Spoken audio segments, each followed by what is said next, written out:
지금도 강한 비가 내리는 곳이 많습니다. 이번 집중호우는 중부지방에 내린 최악의 비로 기록될 것 같습니다. 더 두려운 점은 아직 이게 끝이 아니라는 점이죠.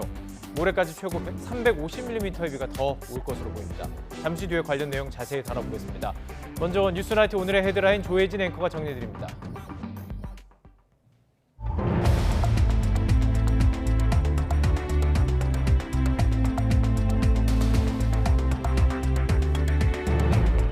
네, 8월 9일 화요일 뉴스나이트 주요 뉴스 전해드립니다.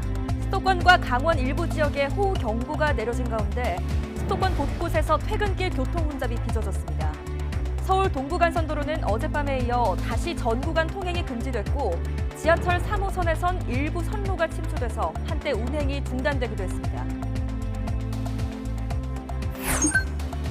어제부터 수도권과 강원 지역에 내린 기록적인 폭우로 모두 9명이 숨지고 6명이 실종되는 등 인명피해가 잇따랐습니다.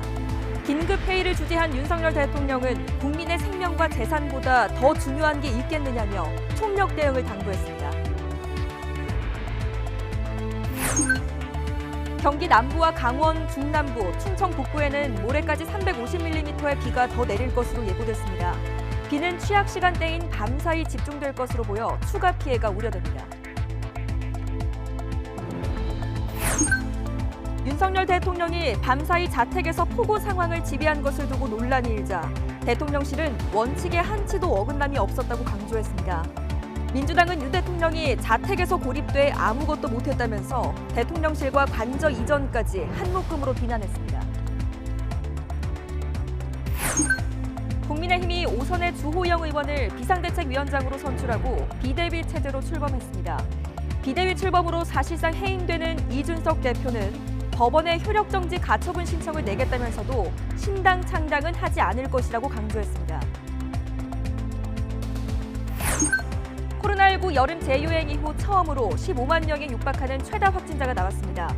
방역당국이 비수도권의 코로나19 주간 위험도를 15주 만에 높은 단계로 올렸습니다. 본격적인 퇴근 시간은 지났습니다. 하지만 강남역 서초대로 일대 침수 방치 차량들로 일부 통행의 차질을 빚기도 했습니다. 서울 동부간선도로는 또다시 전 구간 통제됐고 도심 곳곳 도로 역시 통제되는 구간이 많습니다. 자, 현장에 나가는 취재기자 연결해서 알아보겠습니다. 임성재 기자. 네, 서울 서초대로에 나와 있습니다. 침수 피해가 컸던 강남역 인근 서초대로인데 현재 상황 어떻습니까? 네, 이곳 서초대로 인근은 굵은 비가 내렸다가 그치기를 반복하고 있습니다. 이 본격적인 퇴근 시간은 지났지만 도로 곳곳에는 어제 침수 피해를 입은 방치 차량들이 널브러져 있습니다. 제 뒤로 보이는 건 실제 그 피해를 입은 차량들인데요. 이 도로 한 갓길에는 광역버스와 승용차들이 멈춰 있어 이 주변을 지나는 차량들이 피해가는 모습입니다. 또 도로 한가운데에도 창문이 열린 채 방치된 수용차 여러 대가 도로 곳곳에서 눈에 띄었습니다. 대중교통을 이용하는 시민들은 비가 더 오기 전 서둘러 퇴근하는 모습이었습니다. 도로 곳곳은 물론 인도 일부에도 물이 고여 이를 피해간 건데요. 집중호우가 이어진 만큼 미리 반바지를 입거나 슬리퍼를 신고 퇴근하는 시민들이 많았습니다. 어제처럼 퇴근을 못할 정도는 아니었지만 밤사이 비 상황에 따라 내일 출근길 찾을 가능성도 점쳐집니다. 자, 이 강남역 일대 이외에도 서울 교통 상황 궁금한데요. 어제와 비교하면 도로 상황은 굉장히 나아진 편입니다. 하지만 우선 서울 동부간선도로의 경우 전 구간이 전면 통제됐습니다. 중랑천 수위 상승으로 오후 6시쯤부터 시작된 통제는 아직 풀리지 않았는데요. 내부순환도로 마장램프와 성동 나들목 구간도 침수로 전면 통제됐습니다. 잠수교도 역시 통제 중인데 현재 수위는 8.7m를 넘었습니다. 시내도로도 통제된 구간이 많습니다. 개화 육관문, 당산 육관문, 현천 육관문 등이 양방향 통제 중이고 노들로 여의상류와 한강대교 구간도 양방향 통제하고 있습니다. 또 불광천로 증산교 앞 중동교 구간, 양재천로 양재천교 영동 1교 구간도 양방향 통제 중이어서 유의하셔야겠습니다. 지금까지 서울 서초대로 인근에서 YTN 임성재입니다. 자, 이런 상황에서 비가 더 내린다고 하니까 걱정인데요. 기상센터 연결해서 앞으로의 비 상황 또 좀 더 자세히 알아보겠습니다. 홍나식 캐스터. 네, 기상센터입니다. 자, 지금 현재 가장 비가 많이 내리는 곳 어디입니까? 네, 경기도 가평과 강원도 홍천입니다. 레이더 화면을 살펴보면 수도권 남동부와 강원 지역에는 보라색 형태의 강한 비구름이 분포해 있는 걸 확인하실 수가 있는데요. 이들 지역으로는 시간당 30mm 안팎의 장대비가 집중되고 있습니다. 밤사이 일부 지역에서는 시간당 50에서 100mm 안팎의 물폭탄이 쏟아지는 곳이 있겠고요. 비구름의 이동 속도가 느려서 추가 호우 피해가 발생할 가능성이 무척 큰 상황입니다. 이에 따라서 서울 등 수도권과 강원 곳곳으로는 호우 경보가 내려졌고요. 충남 북부에도 호우주의보가 확대됐습니다. 어제부터 지금까지 서울 동작구에는 500mm에 가까운 폭우가 쏟아졌습니다. 그 밖에 경기도 광주와 서울 서초구에도 460mm가 넘는 큰 비가 기록이 됐는데요. 모레까지 비가 오락가락 이어지면서 충청도 많은 곳에는 350mm 이상, 수도권을 비롯한 내륙에도 최고 300mm의 비가 더 내리겠습니다. 이미 많은 비가 내려서 지반이 약해져 있는데 앞으로도 많고 또 강한 비가 예고돼 산사태 위험성도 커졌습니다. 현재 수도권과 강원에는 산사태 위기경보 경계 단계가 발령 중이고요. 중북부 지역에는 산사태 특보가 내려진 곳이 무척 많습니다. 산사태 위험 지역에 접근을 자제해 주시고 미리 대피 장소를 확인해 주시는 것이 좋겠습니다. 목요일까지 중부지방을 중심으로 호우가 이어지다가 금요일부터는 충청 이남 지역에 비가 내리겠습니다. 그리고 다음 주 초반 다시 중부지방으로 비구름이 북상할 가능성이 무척 큽니다. 날씨였습니다. 자, 수도권 곳곳에서는 침수 피해가 이어지고 있습니다. 시청자 여러분들도 계속해서 제보 영상을 보내주고 계십니다. 네, 각 지역의 생생한 모습들이 담겨 있습니다. 함께 보시죠. 자, 먼저 이곳은 의정부시 호원동입니다. 시청자 이상일 씨의 제보로 지금 확인하고 있는데요. 이때 시각은 오늘 오후 6시 50분으로 보입니다. 경기도 의정부시 호원동의 한 사거리인데요. 지하철 1호선 도봉산역에서 망월사역에 가는 중간 정도입니다. 자, 도로가 침수되면서 승용차 한 대가 고립됐던 모습을 확인할 수 있었죠. 이 당시 승용차에는 운전자가 탑승하고 있었다고 합니다. 또 바로 옆에 이 버스가 우회하는 모습 조금 전에 확인할 수 있었고요. 저기 멀리 보이는 자동차 깜빡이는 모습이 보이죠. 자, 중요한 교통의 길목이어서 주변 도로에서는 극심한 교통 혼잡도 벌어졌다고 합니다. 경기도 의정부시 오늘 오후 6시를 전후해서 시간당 80mm가 넘는 폭우가 쏟아지기도 했습니다. 네, 다음 영상은 제보 영상은 아니고요. YTN 취재진이 직접 촬영한 영상입니다. 경기도 고양시 덕양구 효자동과 서울 은평구를 잇는 지축교 인근 소형다리가 무너져 내려 있는 모습을 보고 계십니다. 다리 중간 부분이 무너져 내려 있고요.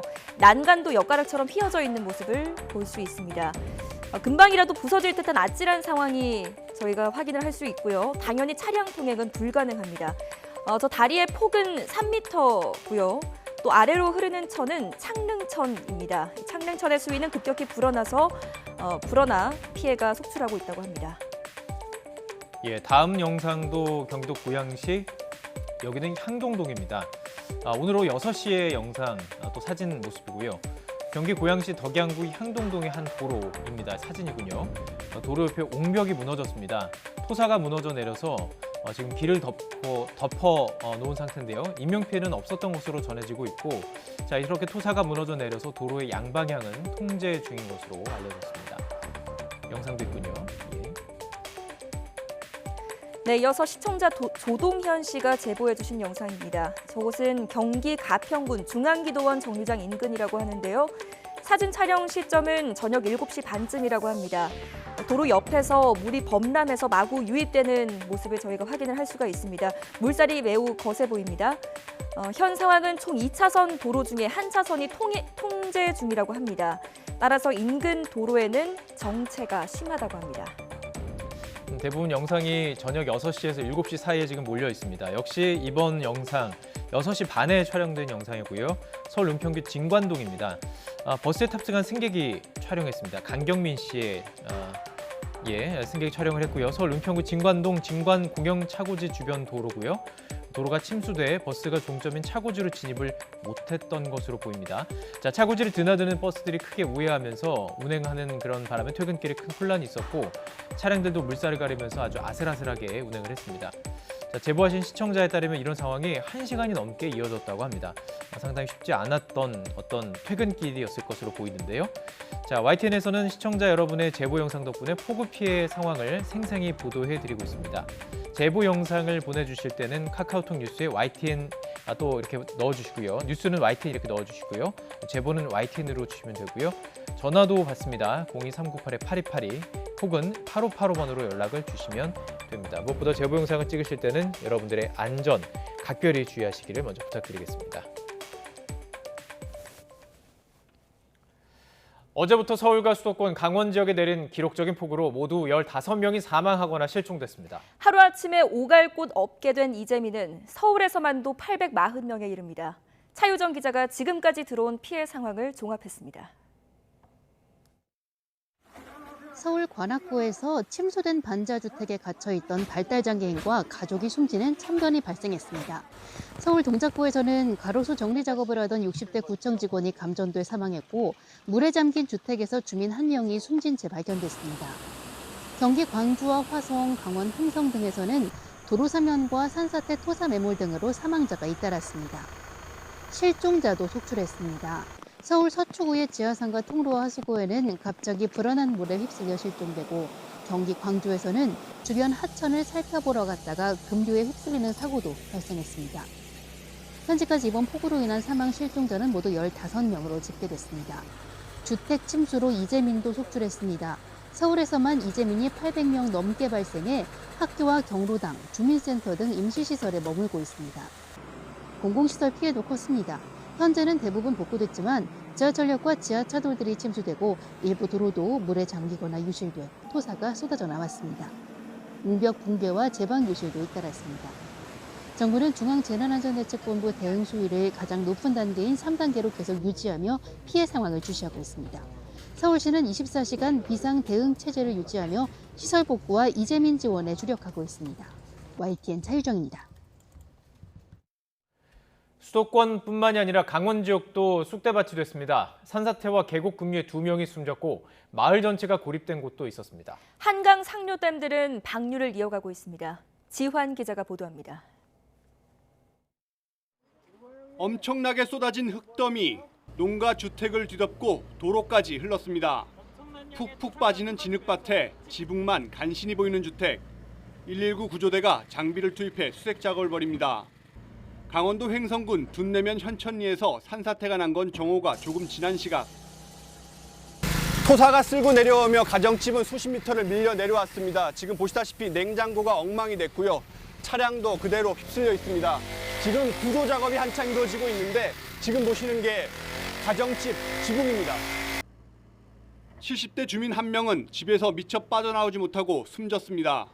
새벽 시간 강원도 평창에서는 불어난 계곡 급류에 50대 남성 1명이 휩쓸렸습니다. 실종 4시간여 만에 200m 하류에서 숨진 채 발견됐습니다. 마을 전체가 고립된 곳도 있습니다. 폭우에 무섭게 불어난 강물. 16가구가 살고 있는 하천 마을입니다. 보시다시피 원주 섬강이 범람하고 마을로 향하는 유일한 길이 물에 잠기면서 주민들은 꼼짝없이 고립돼 있습니다. 건너편 주민에게 연락을 취했습니다. 못 하시는 건가요? 나올 수가 없는 건가요? 나오죠 뭐. 어제죠? 어제 밤에 비 오는 바람에 그랬지? 일단 당분간 좀 견디셔야 되겠어요. 그래, 그럴 수밖에 없어요 여기. 도심 한복판 하천도 9년 만에 범람했습니다. 하천 둔치 새벽 시장이 폐쇄됐고 주차된 차량은 침수를 피하지 못했습니다. 한강 상류댐도 줄줄이 문을 열었습니다. 북한강 의암댐, 춘천댐, 하천댐이 모두 수문을 열었고 남한강에 있는 충주댐 역시 2년 만에 수문을 개방했습니다. 국내 최대 소양강댐도 수문 개방을 예고했습니다. 200mm가 넘는 집중호우가 쏟아진 강원 영서 지역, 고립과 하천 범람, 산사태와 토사 유출이 이어지며 쑥대밭으로 변했습니다. YTN 지환입니다. 중부 지역의 집중호우로 경기 남부 지역 곳곳에서 고립되는 마을도 여러 곳 발생했습니다. 뒷산이 무너져 내리거나 마을을 잇는 다리가 끊기면서 오가지도 못하는 상황이 돼버렸습니다. 보장원 기자가 보도합니다. 불어난 하천물에 마을로 이어지는 다리는 온데간데 없고 아스팔트 도로까지 떨어져 나갔습니다. 차들은 오도 가도 못하고 줄줄이 섰습니다. 경기 양평군 강화면에서는 새벽에 동네로 들어가는 두 다리가 범람한 강물에 모두 휩쓸려가면서 차량 통행이 차단됐습니다. 이렇게 오가지 못하게 된 건 왕창리와 동호리, 한금리 세 곳인데 주민이 3천여 명에 이르는 것으로 전해졌습니다. 오고 가지 못하고 있거든요. 일단 저도 출근하려다가 다시 한 30분 기다리고 있다가 복구가 안 돼서 다시 돌아온 상태고요. 이웃한 강상면도 불어난 계곡물에 유일한 진입로가 끊겼습니다. 차량 통행이 중단되면서 20가구 30명 이상이 갇혀 있는 것으로 전해졌습니다. 비가 그치지 않아 복구는 엄두조차 못 내고 있습니다. 뒷산 흙더미가 덮친 남한산성 아랫마을은 아예 전기와 인터넷, 수도가 모두 끊겼습니다. 폭우가 쏟아져가지고 어제 새벽 1시부터 전기가 끊기고요. 그다음에 인터넷도 그때부터 끊기고, 한전하고는 지금 통신 자체도 안 되고, 그다음에 휴대전화도 안 돼요. 마을을 오가는 양쪽 도로에도 흙이 무릎 높이만큼 쌓이면서 완전히 고립됐습니다. YTN 부장원입니다. 중부지방에 쏟아진 폭우로 현재 서울 25개 자치구 가운데 3개구에 산사태 경보나 주의보가 발령됐습니다. 서울노원구청은 오늘 오후 7시 반쯤 상계동과 중계동에 산사태 경보를 내렸습니다. 앞서 도봉구도 쌍문동과 방학동, 도봉동에 산사태 경보를, 종로구는 구기동과 신영동, 평창동, 홍지동 지역에 산사태 주의보를 발령했습니다. 서울시는 산사태 취약 지역과 산림 인근 주민들에게 안전에 유의하기 바란다고 당부했습니다. 기록적인 집중호우로 인해서 서울 우면산에서 토사가 흘러내려 나무가 뽑히고 또 등산로가 파손되는 피해가 발생했습니다. 우면산에서는 지난 2011년에도 산사태가 일어나서 18명이 숨진 적이 있었는데요. 주민들의 걱정이 더 큽니다. 산 주변은 전면 통제됐습니다. 김철희 기자가 다녀왔습니다. 서울 서초구 우면산. 온종일 내린 뒤로 등산로 곳곳이 쑥대밭이 됐습니다. 서울 지역에 집중호우가 계속되면서 상류에서 하류로 물이 계속해서 내려오고 있는데요. 더 큰 문제는 물을 따라 내려오는 토사와 잔해물들입니다. 하류에 토사와 잔해물들이 쌓이면서 여러 문제를 일으키고 있는 건데요. 보시는 것처럼 등산로를 알리던 표지판은 하류에 이렇게 그대로 놓여 있고요. 또 뿌리채 뽑힌 나무나 일반 쓰레기들도 하류에 덩그러니 방치돼 있습니다. 피해가 커지자 우면산 주변 출입은 전면 통제됐습니다. 하지만 통제 조치에도 불구하고 인근 주민들은 불안함을 호소합니다. 거기가 운동하는 장소가 완전히 망가져가지고 사태가 커요. 이제 토사장이 적었을 뿐이지 다행인 거죠. 이에 대해 지자체 관계자는 등산로 둘레길을 통해 계곡 쪽 물과 토사가 계속 내려오고 있는 건 맞는다면서도 도로나 인가를 덮친 사례는 아직 없다고 설명했습니다. 서울시 관계자는 지난 2011년 18명의 목숨을 앗아간 우면산 산사태를 겪으면서 사방댐을 산 곳곳에 세웠는데 이웃댐이 무너지거나 산사태가 발생해 도심을 덮친 적이 한 번도 없었다고 밝혔습니다. 전문가들 역시 사방댐 설치로 산사태 피해를 어느 정도 줄일 수 있다고 말합니다. 산사태 발생하는 것은 자연현상의 일부이기 때문에 그거를 막을 수는 없을 것 같고, 산사태로 인해서 피해를 줄 수 있는 것을 막는 역할을 한다고 볼 수가 있을 것 같고요. 하지만 주변 주민들에게는 여전히 지난 2011년의 악몽이 생생하게 남아있는 상황. 많은 비가 예보된 만큼 산사태가 일어날 가능성은 없는지 더 꼼꼼히 살펴야 한다는 지적이 나옵니다. YTN 김철입니다. 조금 전에 전해드린 대로 집중호우 여파에 전국 곳곳에 산사태 예보가 발령돼 있습니다. 서울과 인천, 경기도 지역 산사태 주의가 요구되는데요. 이창우 산림과학원 과장과 관련 내용 살펴보겠습니다. 어서 오세요. 네, 어서 오십시오. 먼저 산사태 예보가 내려진 곳을 좀 정리해보면 좋을 것 같습니다. 네, 지금 현재 산사태 예보가 발령된 지역은 서울, 인천, 경기, 강원, 그리고 충북, 충남, 총 6개 지역이 되겠습니다. 네. 그러니까 지금 비가 내리는 곳에 산이 있다. 그럼 대부분 지금 산사태 경보가 내려졌다 이렇게 봐도 될까요? 네, 그렇습니다.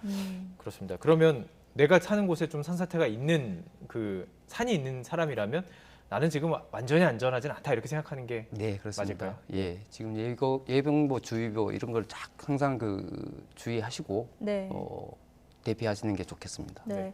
저희가 보통 산사태 주의보, 산사태 경보 이런 말을 쓰지 않습니까? 정확하게 이 예비 경보는 어떤 기준으로 내려지게 되는 겁니까? 네, 산사태 경보는 지금 산사태 주의보, 경보 이렇게 두 가지 단계로 나눠져 있습니다. 저희가 이제 기상청에서 이제 강우 정보를 저희가 수집하고 산림청에서 운영하고 있는 산사태 정보 시스템에서 강우 정보를 분석을 하고 그리고 이러한 지역을 대상으로 그 산사태 정보, 강우 정보를 분석한 이후에 그 산림청에서 시군구 단위로 산사태 발생 가능성이 80%일 때 주의보, 그리고 100%일 때 경보를 발령하고 있습니다. 그럼 지금 위험을 퍼센트로 나타난다면 물론 정확하지는 않겠지만요. 어느 정도 주의보 지역은 80% 이상이라고 보시면 될 것 같고요. 네. 경보 지역은 이미 100%를 넘어선 지역이다. 이렇게 보시는 게 맞을 것 같습니다. 그러니까 저희가 항상 경보를 접하기 때문에 뭐 괜찮겠지라고 생각할 정도가 아닌 거네요. 지금 네, 80에서 그렇습니다. 100%에 가까운 산사태 위험이 있다는 것. 네, 그렇습니다. 또 산사태에도 정도가 있잖아요. 자, 그러면 다시 한번 정리해드리면 좋을 것 같습니다. 다시 한번 지금 그 경보가 어디 내려진 지역 한 번만 더 정리해보죠. 예. 서울 그리고 경기, 인천, 강원 지역과요. 충북, 충남 지역입니다. 예, 조금 전에 자세히 전해드린 것처럼 서울 지역은 노원구, 도봉구 쪽에 또 자세하게 내려져 있고, 그러니까 본인이 사는 지역에 산이 좀 많다. 지금 그 상황에서는 80에서 100%의 산사태 위험이 있다. 좀 위험에 대해서는 조금 더 강조해도 괜찮을 네, 것 같습니다. 그렇습니다. 예. 자, 지금 우면산 사태를 조금 얘기를 저희들이 조금 전에 리포트를 전해드렸고, 이 지역도 상당히 지금 위험하기 때문에 좀 여쭤보고 싶은데요. 조금 전에 보면은 그 사방댐이 있었고 막 나무들이 쓰러져 있고 물이 계속 내려오는 모습들이 지금 나오고 있어요. 우면산 현재는 지금 어떻게 봐야 되나요? 아직도 위험하다 봐야 되나요? 기본적으로 우면산은 이제 다른 산에 비해서 토심이 좀 깊습니다. 그러다 보니까 이제 붕괴 현상이 발생하게 되면 많은 토사가 한꺼번에 이제 도심을 덮일 수 있는 위험성을 가지고 있고요. 네. 특히 우면산 같은 경우에 이제 산 중턱에 도로를 건설하고 아파트를 건설했기 때문에 산사태가 발생하게 되면 내려오는 시간이 짧기 때문에 예. 많은 피해가 예상되고 우려가 되는 지역입니다. 네. 단 이제 2011년 우면산 산사태를 겪으면서 주요 위험 계곡에 사방댐과 같은 이제 사방 시설들을 지금 많이 설치를 하고 있습니다. 제가 지금 영상으로 좀 보여드리고 있거든요. 네. 그러니까 지금 이게 물을 막는 댐이라는 것이 아니라 모래라든지 이런 것들이 내려오는 것을 막는 댐인 그렇습니다. 거죠. 예. 사방댐은 토사나 돌이나 유목, 나무 떨어진 나무를 막는 구조물입니다. 예. 그렇다면 저런 사방댐이 없었다면 이번 우면산의 피해는 더 컸을 수도 또 한 있을까요? 번 피해가 발생했을 가능성이 상당히 예. 높다고 보고 있습니다. 음. 따라서 지금 우면산 산사태가 발생할 당시보다는 상대적으로 상당히 위험이 좀 줄어들어 있는 상태다 이렇게 볼 수 있겠습니다. 지금도 영상을 지금 보면요, 물이랑 흙이 지금 흙탕물이라고 표현하겠습니다. 그리고 토사가 흘러내리는 게 보이고요. 지금 보도되는 과정 속에서도 제보가 들어오는 얘기는 우면산에서도 토사가 흘러내리고 있다고 합니다. 그렇다면 지금 산사태 어느 정도 위험하다고 볼 수 있을까요? 지금 상당히 산사태는 지금 뭐 산사태 주의보에서도 경보 수준을 이미 넘고 있는 상황이고 예. 언제 어디서 산사태가 발생해도 이상하지 않은 상황이라고 보실 수 있고요. 지금 산사태가 조금씩 발생하고 있기 때문에 토사가 흘러내려오는 것이거든요. 예. 그런 토사가 내려왔을 때 아래쪽에 사방댐이 그 토사를 지금 다 막아주고 있다 이렇게 보셔야 될 것 같습니다. 그래요. 그럼 지금도 우려스러운 상황인데 그럼 이 지역에 사시는 분들은 어떻게 해야 되나요? 지금 가급적 그 산과 떨어진 곳에 안전한 대피소에 대피하시는 게 가장 현명한 방법일 것 친척댁이 있으면 같습니다. 가는 것도 괜찮고. 네, 그렇습니다. 네. 예. 자, 우면산 말고도 사실 서울 시내에는 뭐 작은 언덕이나 이런 곳들이 많은데 그렇다면 여기도 좀 위험하다고 볼 수 있을까요?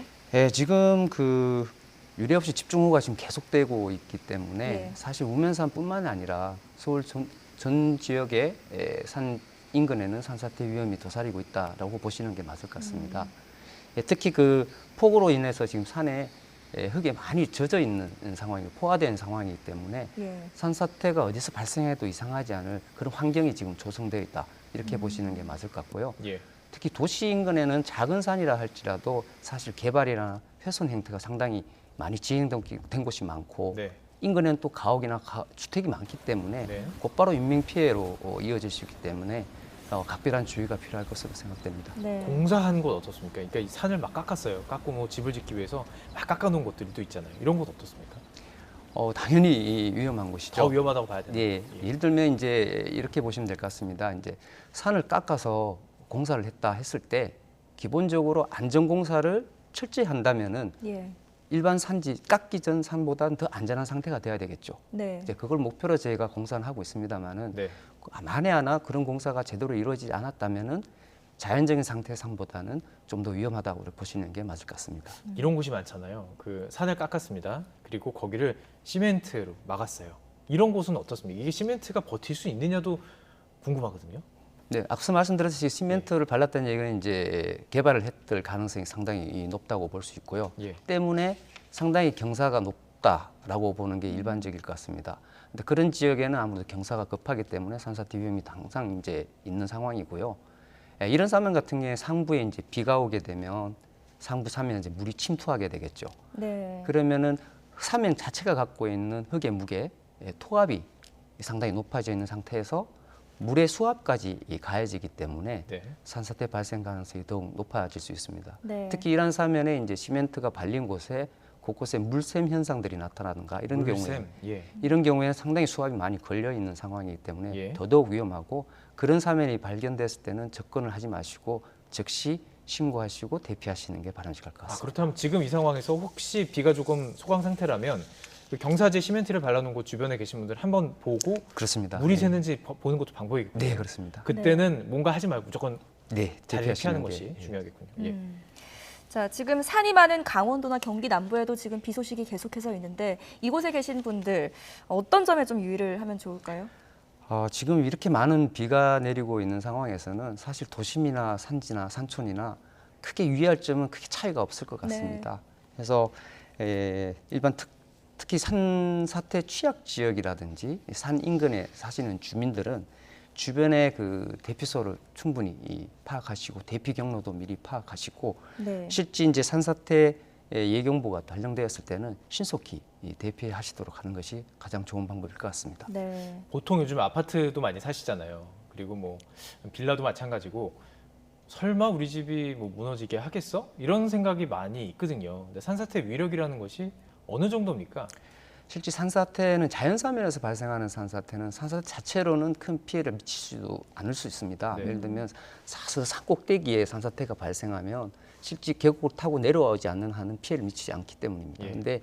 산사태가 발생해서 계곡까지 내려와서 계곡의 흙과 돌과 같이 섞여서 네. 내려오는 것을 이제 학술적으로는 토속류라고 하는데요. 네. 이 토속류 같은 경우에는 위력이 뭐 수십 톤도 되고 시속도 거의 50에서 60km까지 이 산 중턱에서는 속도를 내고 내려오고 있습니다. 건물이 무너질 수도 있나요? 이 정도면? 그렇습니다. 그래서 아예 그게 상당히 무너질 수도 있군요. 예. 위험한 상황이고요. 예. 우면산 산사태 같은 경우에도 사실은 아래쪽 레미안 아파트에 상당히 그 피해가 컸었습니다. 네. 근데 좀 작은 아파트나 가옥 같은 경우는 파괴가 되고 매몰될 수 있는 그런 위험은 항상 도사리고 있다. 이렇게 보시는 게 맞을 것 같습니다. 네. 알겠습니다. 예. 이런 산사태의 경우 미리 좀 대처를 할 수 있다면 가장 좋을 텐데 우리가 좀 미리 알아볼 수 있는 뭐 징후나 이런 건 없을까요? 예, 산사태도 발생하기 전에 몇 가지 그 사전 징후가 있습니다. 예를 들면 이제 땅에서 웅웅거리는 소리가 난다든지 예. 사면에서 샘물이 솟는다든지 또한 이제 맑은 계류물이 갑자기 흙탕물로 변한다든지 네. 이런 것들이 이제 산사태의 징후일 수 있고요. 또 한 가지는 이제 바람이 불지도 않는데 나무가 흔들린다든지 사면에 이제 낙석이나 돌들이 떨어진다든지 네. 이런 것들이 산사태 사전 징후라고 할 수 있고 이런 징후가 발생한다면은 언제 산사태가 발생해도 이상하지 않은 상황이기 때문에 네. 관계기관에 신고를 하시고 즉시 대피하시는 게 좋을 것 같습니다. 근데 지금 말씀해 주신 것들이 밖에서 산에 있을 때는 느낄 수 있을 것 같아요. 감지가 될 수 있을 것 같은데 집에 앉아 있을 때는 좀 어려운 거 아닌가요? 그렇습니다. 집에서는 사실은 그런 정보를 예. 또 언론이나 이런 그 산사태 예경보 정보에 귀를 기울이시면서 정보를 취득하시는 게 가장 바람직할 것 같습니다. 네. 조금 전에도 말씀을 드렸지만 내 주변에 산이 있고 가까이 있고 위험할 수 있다면 어떻게든 조금 피해 계신 것이 네. 지금으로선 가장 좋을 것 같은데요. 자, 이후에 사고가 났다라는 가정 아래 사고가 났습니다. 그 다음에는 뭐 정도가 있을 거예요. 산사태가 심한 것도 있고 약한 것도 있을 거고 있을 것입니다. 먼저 조금 뭐 약하게 뭐 우리 집으로 토사가 좀 들어오는 걸 느꼈다. 이 정도 했을 때는 어떻게 해야 될까요? 사전에 이제 대피하는 것이 가장 좋은 방법인데요. 예. 미처 못했다면? 대피하기 전에 이제 산사태가 발생했다면 산사태가 흙이 흘러내려오는 방향의 반대 방향이나 아니면 수직 방향으로 가장 가까운 높은 곳으로 대피하는 것이 가장 안전합니다. 그러니까 내려오는 방향이 있는데 예. 그쪽으로 따라 올라가서도 안 되고 예. 그걸 피해서 계속 같이 달려가도 안 되고 옆으로 가라는 거죠. 네, 그렇습니다. 예. 예. 그래서 가장 높은 곳으로 대피할 수 있는 게 가장 좋을 것 같고요. 예. 또 그 외에 이제 아까 말씀드렸던 토속류 같은 경우에는 돌하고 큰 바위들이 같이 내려오기 때문에 또 기타 뭐 나무 같은 잔여물들이 같이 몰려오는 경우가 있는데 뭐 집 아닌 어떤 산지에 있는 경우에는 좀 더 나무가 빽빽한 곳으로 대피하시든지 아니면 조금 뭐 막을 수 있는 구조물이 있는 그 뒤쪽으로 대피하시는 게 좋을 것 같고요. 특히 그 산사태에 고립이 됐다면은 산림청에 산림항공구조대라든지 소방서에 연락해서 구조 요청을 하시는 게 전화번호를 알려주실 수 있나요? 지금 제가 일단 119로 전화하면 되는 거죠? 예, 소방서는 119로 하시면 되고요. 산림청 전화번호도 별도로 제가 좀 알려드리도록 하겠습니다. 119에 전화하면 대부분 다 연결이 되고 그렇습니다. 산림청이랑 연결이 돼서 조치를 받을 수 있는 거죠? 네, 그렇습니다. 네. 자, 밤사이 더 많은 비가 이어질 걸로 지금 예보가 되어 있는데요. 계속해서 기상 상황 확인하셔야 될 것 같습니다. 지금까지 이창우 산림과학원 과장과 관련 내용 살펴봤습니다. 잘 들었습니다. 네, 고맙습니다.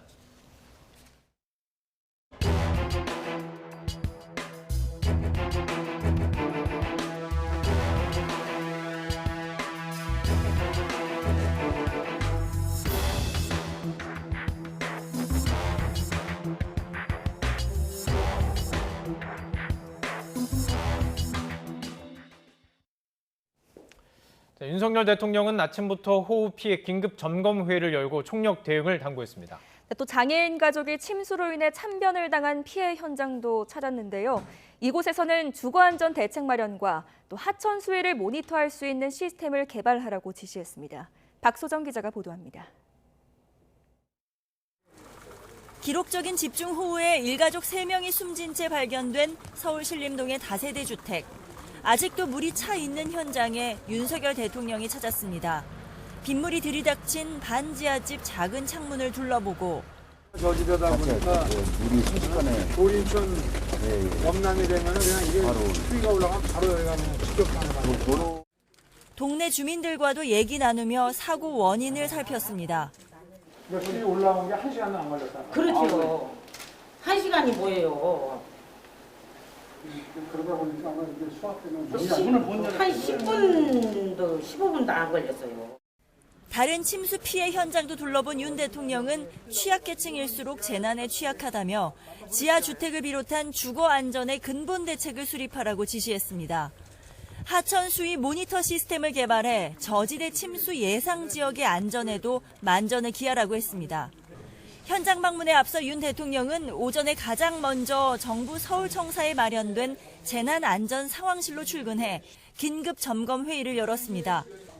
소중한 국민의 생명과 재산을 지킬 수 있도록 상황 종료 시까지 총력 대응을 당부드리고 국민들께서 충분하다고 느끼실 때까지 끝까지 호우가 끝날 때까지 총력 대응과 함께 이상기후가 일상화한 만큼 재난관리 체계를 원점에서 재검토하라고 주문했습니다.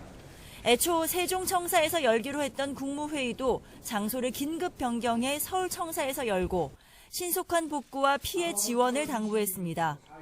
휴가에서 돌아온 출근길 약식 회견에서 내세웠던 국민을 거듭 언급하며 소통을 강조하기도 했습니다. 국민의 목소리, 숨소리까지도 놓치지 않고 잘 살피고 이렇게 하기 위해서는 우리 모두 끊임없이 국민들과 소통을 해야 합니다. 휴가에서 복귀하자마자 예상치 못한 재난 상황과 마주한 윤 대통령. 이 난관을 어떻게 극복해 나가느냐가 민심 회복의 분수령이 될 것이라는 분석도 나옵니다. YTN 박소정입니다. 윤 대통령이 서초동 자택에서 폭우 상황을 지휘한 데 대해서 논란이 일자 대통령실은 원칙에 한치도 어긋남이 없었다고 강조했습니다. 하지만 야당은 대통령이 이재민이 된 상황을 국민이 어떻게 받아들여야 하냐면서 재난 컨트롤 타워 역할을 못했다고 비판했는데요. 이에 여당은 국가적 재난까지 정쟁 소재로 삼는다고 맞받아쳤습니다. 조은지 기자가 보도합니다. 기록적인 폭우가 몰아치던 한밤중 윤석열 대통령은 서초동 자택에서 전화로 실시간 상황을 보고받고 대책을 지시했습니다. 더불어민주당은 윤 대통령이 자택에 고립돼 아무것도 못했다면서 집무실 이전까지 싸잡아 맹비난했습니다. 대통령이 비에 갇힌 건 국가 안전과 경호상 중대 상황이다. 청와대를 버리더니 전화로 업무를 본다. 문재인 정부 때 관저에서 위기관리센터까지 1분 일하는 등 청와대 출신들이 앞장서서 날을 세웠습니다. 재난 컨트롤 타워가 아닌 폰트롤 타워라는 비아냥까지 나왔습니다. 대통령이 사실상 이재민이 되어버린 상황을 국민은 어떻게 받아들여야 합니까? 무조건 대통령실과 관저를 옮기겠다는 대통령의 고집이 부린 참사입니다. 대통령실은 터무니없는 거짓이라고 반박했습니다. 피해 현장이나 상황실은 진정되고 가는 게 맞고 이는 지난 5월 20일 새 정부 재난 담당자 회의에서 정한 원칙이라는 겁니다. 재난 발생 초기부터 대통령이 직접 지휘하면 현장에 혼선과 부담이 생긴다면서 대통령은 총력 대응하라는 신속한 지시가 중요하다고 강조했습니다. 요란한 의전과 전시성 방문으로 비판받았던 지난 정부 사례를 조목조목 짚으며 국가적 재난을 정쟁 대상으로 삼지 말라고도 경고했습니다. 대통령실은 경호 의전을 받으며 나가야 했나, 집무실 이전을 공격하는 허위 사실이다, 한치의 어긋남이 없었다, 이렇게 이례적으로 하루 3차례나 입장을 내며 총력 진화에 나섰습니다. 국민의힘도 재난까지 정쟁 소재냐며 대통령실과 박자를 맞췄습니다. 민주당의 눈에는 삼남한상 모든 것이 정쟁의 소재로만 보입니까? 민주당은 100년 만의 호우 피해를 정쟁의 소재로 이용하는 정치 공세를 멈추고 하지만 윤 대통령이 일가족 사망 현장에서 한 이런 발언은 또 다른 논란을 불렀습니다. 서초동에 제가 사는 그 아파트가 전체적으로는 좀 언덕에 있는 아파트인데도 거기가 1층이 지금 물이 들어와가지고 침수의 정도니 제가 퇴근하면서 보니까 벌써 다른 아파트들이 아래쪽에 있는 아파트들은 벌써 침수가 시작이 되더라고요. 대통령 동선이 일일이 공개돼 불필요한 잡음이 생긴다는 게 정부 여당의 인식이지만 새로운 용산 시대에 걸맞은 정교한 위기관리 능력도 절실하다는 지적입니다. YTN 조은지입니다. 한덕수 국무총리는 오늘 오후 서울시 강남구 구룡마을 호우 피해 현장을 방문해서 피해 복구 상황을 점검하고 이재민들을 위로했습니다. 한 총리는 이례적인 폭우로 많은 피해가 나 안타깝다며 피해 최소화와 신속한 복구에 최선을 다하고 침수 취약 지역에 대한 근본 대책도 소홀함이 없도록 해달라고 지자체 관계자들에게 당부했습니다. 이어 구룡중학교에 마련된 이재민 임시거주시설을 찾아 소중한 삶의 터전을 떠나온 주민들에게 위로의 말씀을 전한다며 조속히 일상생활과 생업에 복귀할 수 있도록 정부와 지자체가 최선을 다하겠다고 밝혔습니다. 이번과 같은 집중호우가 내려지면 정전 피해도 잇따르죠. 하루 사이 접수된 정전 피해만 10,000건이 넘었습니다. 당분간 비가 계속 쏟아진다고 예보가 된 만큼 정전 사고 대비하셔야 합니다. 최민기 기자가 취재했습니다. 강남역 한복판 3층 건물부터 거리 전체가 마치 화려한 조명을 켜놓은 것처럼 깜빡입니다. 115년 만의 집중호우로 서울 강남과 서초를 비롯한 수도권 곳곳에서 정전 사고가 잇따랐는데 하루 사이 정전 피해만 1만 호가 넘습니다. 한전은 수백, 수천 가구 아파트도 1호로 치는 만큼 실제 정전 피해 가구는 수만에서 수십만 곳에 이를 것으로 보입니다. 폭우에 전기 설비가 있는 지하층이 물에 잠기거나 전기줄 같은 선로에 이상이 생긴 겁니다. 또다시 많은 비가 예보된 만큼 복구만큼이나 정전 사고에 대한 대비가 필요합니다. 갑작스러운 정전 땐 가전제품 플러그를 뽑고 우리 집만 불이 나간 건지 아니면 아파트 단지나 동네 전체가 문제가 생긴 건지 살펴야 합니다. 물론 손전등이나 음료, 라디오 등을 미리 준비하면 큰 도움이 됩니다. 승강기 갓짐 사고 때는 인터폰으로 연락하고 119에 구조를 요청하는데 억지로 문을 여는 것 같은 탈출 시도는 더 위험할 수 있습니다. 차량을 확인한다고 지하 주차장에 내려가는 등 무리한 이동은 오히려 더 큰 사고를 부를 수 있습니다. 과전류가 흘려서 정전이 됐다라고 볼 수 있는 확률이 높기 때문에 어딘가에 과전류가 됐다는 얘기는 어디에 이제 전기가 흐르는 분에 누전이 돼서 감전될 수 있는 사고가 있기 때문에 아주 위험하고요. 전기가 다시 들어오면 과전류로 인한 가전제품 손상을 막기 위해 플러그는 시간을 두고 차례로 꽂아야 합니다. YTN 최민기입니다. 유독 이번 폭우에는 맨홀 뚜껑이 열리거나 하수가 역류했다는 피해 접수도 많았습니다. 왜 이런 역류 현상이 발생하는 것일까요? 강민경 기자가 이유를 알아봤습니다. 물을 빨아들여야 할 변기가 오히려 쉴 새 없이 물을 뱉어냅니다. 우물이 뒤섞여서 바닥은 이미 엉망진창입니다. 마치 영화 기생충의 한 장면 같지만 인천 중구의 항구 근처 음식점에서 발생한 일입니다. 처음에도 당황스러웠었는데 두 번째 이런 일이 벌어지니까 갯벌 쪽이고 안에 그 검은 물들이 나오니까 제가 청소하는 데만 2시간 걸렸어요. 기록적인 비가 내린 서울 동작구 도로 한가운데에서 분수처럼 물이 뿜어져 나옵니다. 쏟아지는 비에 하수가 버티지 못하고 지상으로 치솟아 오른 겁니다. 비 피해가 유독 컸던 강남에서도 하수 역류 현상이 발생했습니다. 40kg짜리 맨홀 쇠뚜껑이 들썩이 있는 데에서 수압을 짐작할 수 있습니다. 서울에서 무려 110년 만에 기록적인 폭우가 발생했다고는 하지만 배수를 위한 하수관이 역류했다는 건 통상적으로는 받아들이기 힘든 부분입니다. 왜 이런 역류 현상이 발생하는 걸까? 전문가들은 최근 급격한 기후 변화를 원인으로 꼽습니다. 최근 비가 짧은 시간에 강하게 내리는 경우가 많아져서 하수관이 순간적으로 감당할 수 있는 용량을 넘는 경우가 속출했던 겁니다. 갑작스러운 집중호우 발생 시에 맨홀 내부에 순간적으로 강한 압력이 형성됩니다. 그 압력은 사람 또는 차량을 들어올릴 만큼 강력하게 발생을 하기도 합니다. 그러나 하수도법은 장기간 길게 내리는 장맛비를 기준으로 하수관 용량을 설정했다고 전문가들은 지적합니다. 즉 관련 법이 급속하게 변화하는 기후 환경을 반영하지 못한다는 게 전문가들의 지적입니다. 요즘에 워낙 강우 강도가 비가 이렇게 순식간에 많이 내리잖아요. 강우 강도를 좀 높게 크게 해서 하수 강도를 좀 크게 하려고 하고 있는데 아직 그 법이나 이런 것들이 비가 오는 이 강도가 변하는 만큼 따라가지는 못하고 있어요. 전문가들은 하수 관련법이 바뀌지 않는 이상 이런 역류 사고는 반복될 가능성이 크다고 지적했습니다. 그러면서 노후화된 배수관을 바꾸거나 배수로를 추가로 설치해서 용량을 늘려야 한다고 조언했습니다. YTN 강민경입니다. 수천 대의 차가 물에 잠기는 등 침수 피해도 잇따랐습니다. 운전 중에 갑자기 도로에 물이 차오르면 당황하기 마련인데 본인까지 물이 차는 상황이라면 시동을 끄고 안전한 곳으로 빨리 대피해야만 합니다. 침수 시 행동 요령 허성준 기자가 설명해 드립니다. 도로인지 저수지인지 누런 황토물이 가득 들어찼습니다. 바퀴까지 물에 잠긴 차들이 거북이 걸음으로 가까스로 빠져나갑니다. 뒤늦게 진입한 차들은 엔진이 물에 잠기며 시동이 꺼져 오도 가도 못합니다.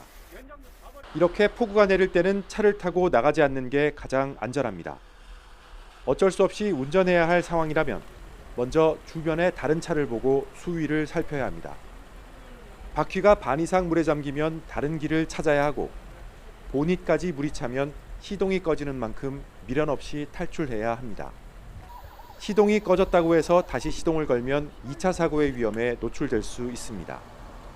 차량 속도를 20km 이하 천천히 운행을 하여 주시고 운행 도중 시동이 꺼진다면 2차 사고가 일어날 수 있으므로 시동을 대시동하지 마시고 키를 뽑아서 차량을 탈출해 주시면 되겠습니다. 비가 쏟아지면 사고도 잦아집니다.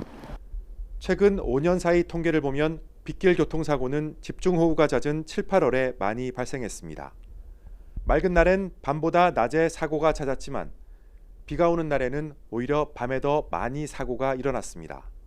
특히 교통사고 100건당 사망자 수를 나타내는 사고치사율은 빗길의 경우 2.1명으로 맑은 날보다 1.4배나 높았습니다. 빗길에서 서행과 안전거리 확보가 무엇보다 중요한 이유입니다. 타이어와 노면에 물막이 생겨서 차량이 미끄러질 확률이 매우 높습니다. 제한 속도를 평소보다 20에서 50% 낮춰주시고 차량 간 간격도 평소보다 2배 이상 유지하셔서 빗길에 나서기 전에 타이어나 와이퍼 등을 미리 점검하고 운행 중에는 전조등을 켜 다른 운전자에게 위치를 알리는 것도 사고 예방에 도움이 됩니다. YTN 허성준입니다.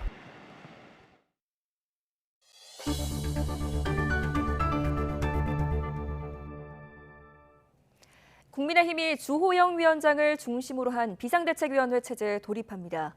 당내 혼란을 잠재울 수 있을지 주목되는데 비대위 활동 기간과 성격 등을 두고 또 다른 갈등이 불거질 수 있다는 우려도 나옵니다. 이경국 기자입니다. 주호영 비상대책위원회 출범이 확정됐습니다. 의원총회에서 추인된 주호영 비대위원장 임명안이 전국위원회의 압도적 찬성으로 가결된 겁니다. 찬성 463명, 반대 48명으로 비상대책위원장 임명안이 가결되었음을 선포합니다. 권성동 당대표 직무대행은 곧장 주호영 의원을 비대위원장에 임명하며 관련 절차를 마쳤습니다. 취임 직후 기자회견에 나선 주호영 위원장은 반성과 사과의 뜻을 밝히며 조속히 당내 갈등을 수습하겠다고 강조했습니다.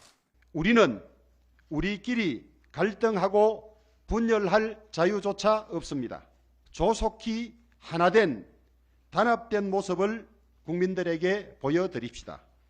하지만 갈등 요소는 여전히 곳곳에 존재합니다. 주 위원장은 비대위의 성격을 혁신형 관리비대위로 규정하며 사실상 일정 기간 조직을 끌고 가겠다는 뜻을 밝혔는데 개인적으로는 첫 정기국회 국정감사 예산 편성하는데 여당이 전당대회를 한 2달 가까이 하는 것은 저는 국민들로부터 비판의 소지가 있지 않을까. 차기 당권주자인 김기현 의원과 친윤계는 조속한 전당대회 개최를 위한 초단기 비대위를 요구했던 상황. 또다시 충돌이 빚어질 가능성이 있습니다. 이준석 대표가 띄운 혁신위원회를 적극적으로 돕겠다는 뜻도 밝혔는데 혁신위가 논의 중인 공천개혁을 두고 대립이 이어졌던 만큼 갈등의 씨앗이 될 거라는 분석도 나옵니다. 중지시킬 이유도 없고 당의 발전 방안을 찾고 내는 것이기 때문에 혁신위 활동을 적극 지원할 생각입니다. 비대위 출범이 임박한 가운데 차기 당권주자들의 움직임은 본격화하고 있습니다. 김기현 의원은 공부 모임을 이어가는 한편 대규모 행사를 계획하며 세를 넓히고 있고 토론회를 발판으로 당내 기반을 다지고 있는 안철수 의원은 직접 당권 도전 의사를 내비쳤습니다. 중도와 보수가 통합을 해서 실용적인 정당으로 거듭나야 된다. 제 역할이 있다면 저는 그 역할을 마다하지 않겠습니다.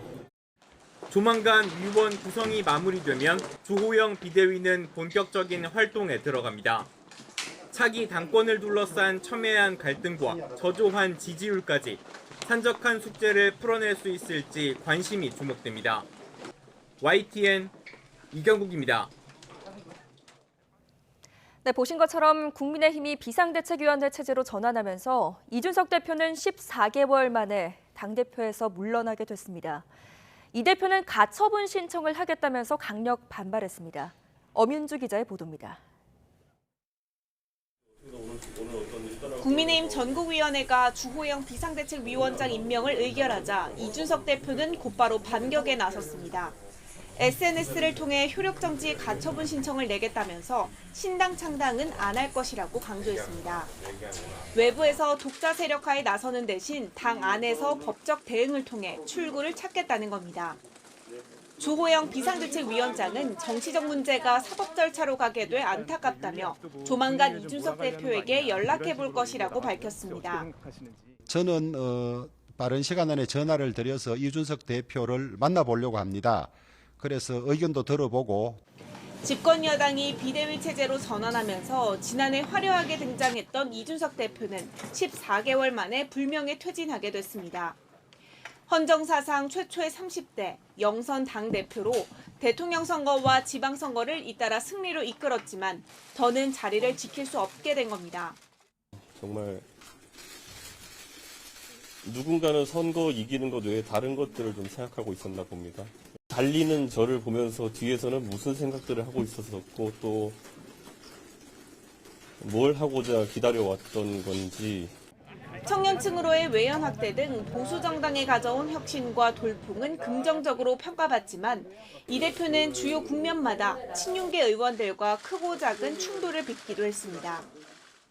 가장 신난 분들은 소위 윤핵관으로 분류되는 분들인 것 같아요. 그러니까 아까 말했듯이 이 배 떨어지니까 완전히 까마귀들이 합창하고 있는 그런 상황이죠 지금. 아슬아슬했던 집권 여당 내부 갈등은 당 윤리위의 이준석 대표에 대한 당원권 정지 6개월에 이어 윤석열 대통령의 내부 총질 문자로 절정에 이르렀고 사실상 국민의힘이 비대위로 전환하는 결정적 계기로 작동했습니다. 이준석 대표는 법적 대응을 통해 막판 반전을 노리고 있지만 법원 결정이 어떻게 나든 당분간 정치적 험로를 걷게 될 것만은 분명해 보입니다. YTN 엄윤주입니다. 교육부가 만 5세 학제 개편을 사실상 철회하겠다는 입장을 내놨습니다. 이 와중에 대통령실에서 학제 개편 문제를 언급하지 말라는 쪽지를 교육부에 보낸 게 카메라에 포착돼 논란입니다. 김승환 기자가 보도합니다.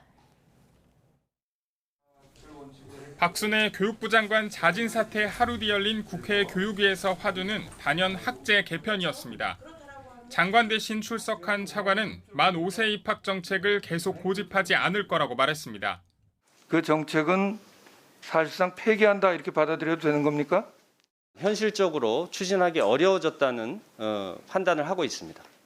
국민의힘은 설익은 아이디어 차원의 정책을 내놓아 분란과 갈등을 초래했다며 교육부를 질타했고 대통령 선거 과정에서 우리 윤석열 대통령님 그리고 우리 국민의힘 당에서 이걸 얘기한 적이 있습니까? 더불어민주당은 윤석열 대통령 책임론을 내세우며 대국민 사과를 촉구했습니다. 대통령실과 그리고 교육부 그리고 윤석열 대통령과 박순애 교육부 장관의 합작품이라고 봐도 되는 겁니까? 대통령실이 학제 개편을 언급 말라는 내용의 쪽지를 차관에게 전달한 게 드러나며 여야 공방도 벌어졌습니다. 차관은 여기 와서 그냥 허수아비 노릇하고 컨트롤 타워는 대통령 비서관들이 그 배후에 있다는 것이거든요. 대통령실과 내각의 소통하는 과정에서 있었던 부분을 지나친 정치 공세다.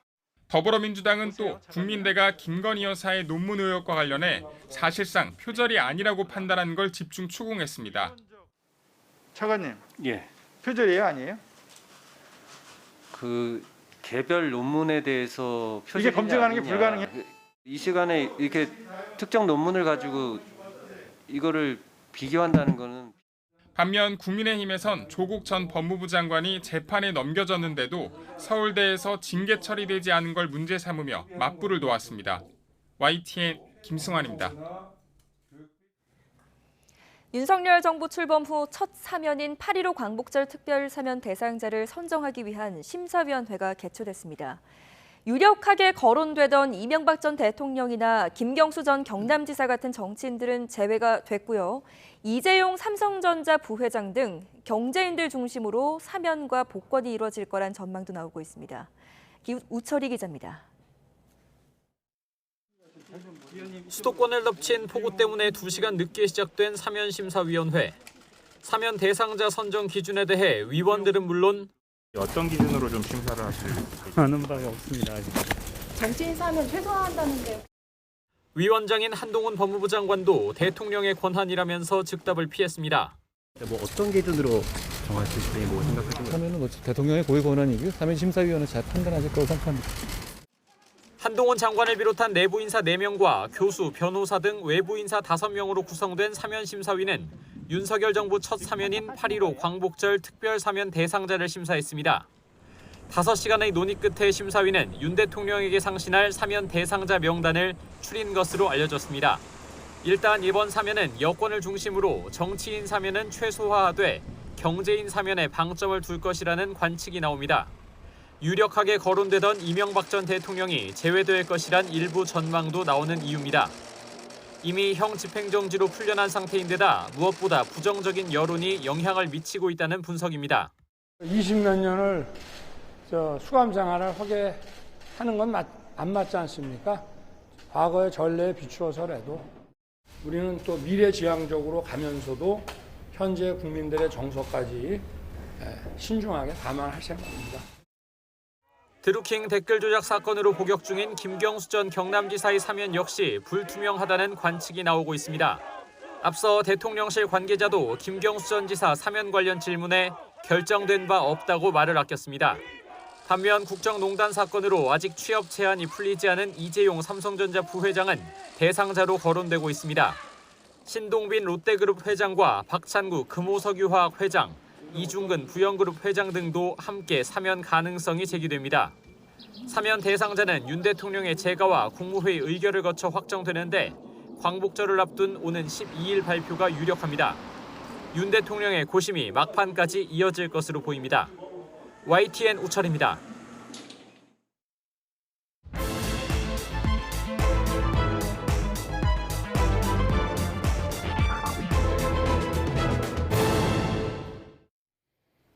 윤석열 대통령이 호우 피해 상황을 점검하고 대책 마련에 나섰습니다. 야권은 윤 대통령이 서초동 자택에서 폭우 상황을 지휘한 것을 두고 집중 공세를 펴고 있는데요. 나이트 포커스 오늘은 이종훈 정치평론가, 최진봉 성공회대 교수와 함께 관련 내용 짚어보겠습니다. 안녕하십니까? 안녕하세요. 예. 자, 윤 대통령 참 기록적인 폭우 때문에 뭐 국무회의 장소도 옮기게 되고 여러 가지 메시지도 내놓았습니다. 어제에 이어서 조금 이 메시지들 국민을 이야기하는 그런 부분들이나 뭐 이런 평가가 많더라고요. 좀 낮은 자세를 유지하는 것 같다라는 이야기가 좀 많이 있었습니다. 어떻게 네, 보셨는지요? 그렇습니다. 그러니까 국민들의 여론에 이제 귀 기울이겠다라고 하는 메시지는 좀 일관되게 계속 나오고 있어요. 그래서 그 부분이 이제 가장 많이 달라진 점이 아니냐, 이제 그렇게 지금 분석을 좀 하고 있고. 실제로 이제 이게 행동으로 이어진다면 국민들이 이제 진정성을 인정을 하겠죠. 그러니까 뭐 그 진정성이라고 하는 것은 결국은 인적 쇄신을 통해서 보여줄 수밖에 없지 않나 이렇게 좀 생각이 들고 대통령실 뭐 인적 쇄신 얘기도 좀 나오지 않습니까? 그래서 후속으로 이제 인적 쇄신까지 진행이 된다라고 한다면 아마 국민들이 조금은 납득을 하지 않을까 이렇게 좀 생각을 합니다. 예. 자, 국민들의 납득, 국민들의 어떤 기대를 기다려야 되는 상황 속에서 어쨌든 지금 수도권에 정말 이례적인 집중호우가 쏟아지고 있습니다. 이 상황 속에서 전화로 호우 대책 지시를 할 수밖에 없었어요. 이렇게 계신 곳이 아무래도 물에 잠겼기 때문에 이 상황들이 어떻게 받아들여야 될지 모르겠습니다. 일단 야권에서는 이것을 공격하는 게 사실이고요. 그러니까 저는 윤석열 대통령한테 좀 아쉬운 부분이 있어요. 본인이 직접 말씀하시기를 차를 타고 퇴근하고 가는데 아파트 밑에 부분이 침수된 걸 봤다는 거 아닙니까? 네, 그러면서 갔어요. 예. 그럼 저는 당장 돌려서 집무실로 돌아가야 된다고 생각해요. 개인적으로. 그러니까 물론 뭐 전화로 했다고 말씀을 하시는데 국민들이 생각할 때는 대통령이 집무실에 앉아서 그래도 국민들의 아픔을 함께하고 혹시나 일어날 수 있는 다양한 상황들에 대해서 대처할 수 있는 방안들을 고민하고 또 참모들이나 아니면 장관들을 불러서 함께 논의도 하고 예. 그런 것들을 하는 것을 국민들은 기대하지 않겠습니까? 집에서 전화로 했다고 지금 발표만 나오고 있는데 어떻게 했는지도 모르겠고요. 전화로 지시하는 것과 집무실에서 일하는 것과는 차이가 있는 거 아니겠습니까? 정말 불가피한 경우야 어쩔 수 없지만 어제 같은 경우에는 이미 300mm, 400mm 이상의 비가 내릴 것이 이미 예보가 돼 있었고 강한 집중호우로 인해서 재난이 발생할 가능성이 높았어요. 예. 그러면 비상체제로 공무원들은 다 들어가서 퇴근도 못하고 다 사무실에 대기하고 있습니다. 그러면 대통령께서도 특별한 사유가 없다면 네. 집무실에 계시는 게 맞아요.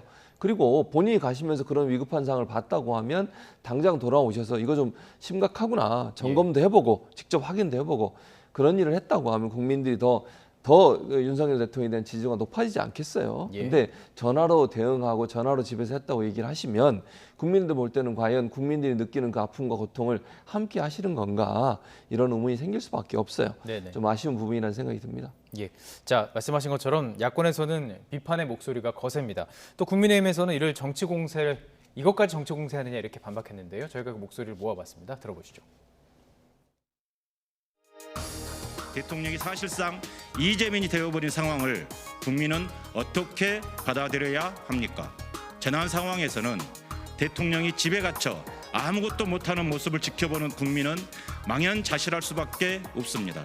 무조건 대통령실과 관절을 옮기겠다는 대통령의 고집이 부린 참사입니다. 아무런 확인도 없이 그저 현장에 대통령이 안 보였다면서 정치 공세를 펴는데 여념이 없는 민주당은 각성해야 합니다. 100년 만의 폭우로 인한 인명, 재산 피해를 두고 민주당의 눈에는 삼라만상 모든 것이 정쟁의 소재로만 보입니까?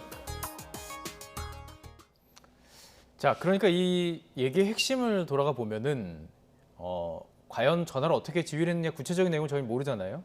기자들도 알 수도 없고 정치인들도 지금 모르는 상황이기 때문에 그러면 애시당초에 왜 용산을 대통령 집무실로 했느냐 이 얘기가 또 나오는 겁니다. 네, 그 야당으로서는 뭐 이제 그 동안에도 계속 이 문제는 제기를 한 상태 아니겠습니까? 그런데 마침 이제 어떻게 보면 딱 걸린 그런 경우에 해당하는 거죠. 네. 당연히 이제 정치 공세를 이제 강화를 지금 하고 있는 이제 그런 그 상황인데 네. 이거를 이렇게 과도하게 정치적인 공방으로 이렇게 끌고 갈 문제냐?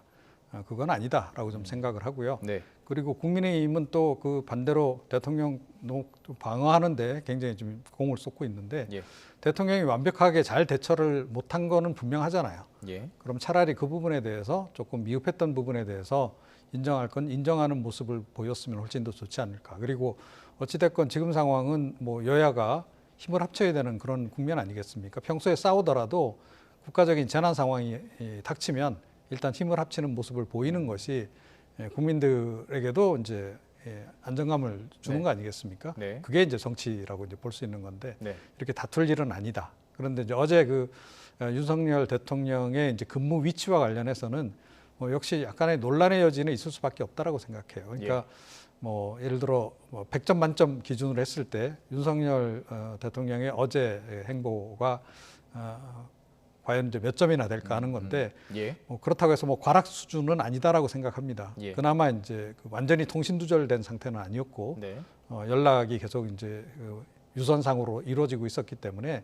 그런 부분은 이제 일단 뭐 최악의 상황은 피했다라고 생각은 합니다만 그럼에도 불구하고 조금 전에 말씀하셨듯이 어제 상황 같은 경우에는 사실은 기록적인 폭우가 올 거라는 게 어느 정도 예견이 된 상황이었기 때문에 대통령도 조금 긴장감을 갖고 이 좀 대기하는 그런 대기 모드로 있었다라면 훨씬 더 좋지 않았을까 그런 생각은 좀 듭니다. 예.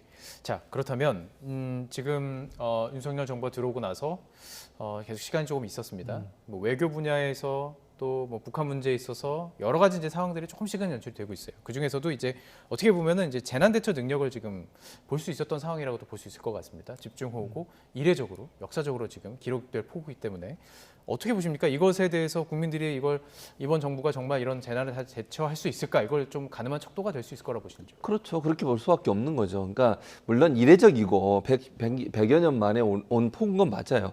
그렇다 하더라도 정부에게 맡겨진 이 역할이라고 하는 것은 그 상황에서도 국민을 어떻게 하면 잘 대응하게 보호하고 대응할 수 있는 능력을 갖고 있느냐를 볼 수밖에 없습니다. 이와 비슷한 사례가 또 일어날 수도 있는 거 아니겠어요? 비 문제만 아니라 일반적으로 우리가 예상하지 못한 재난이 올 수 있는 겁니다.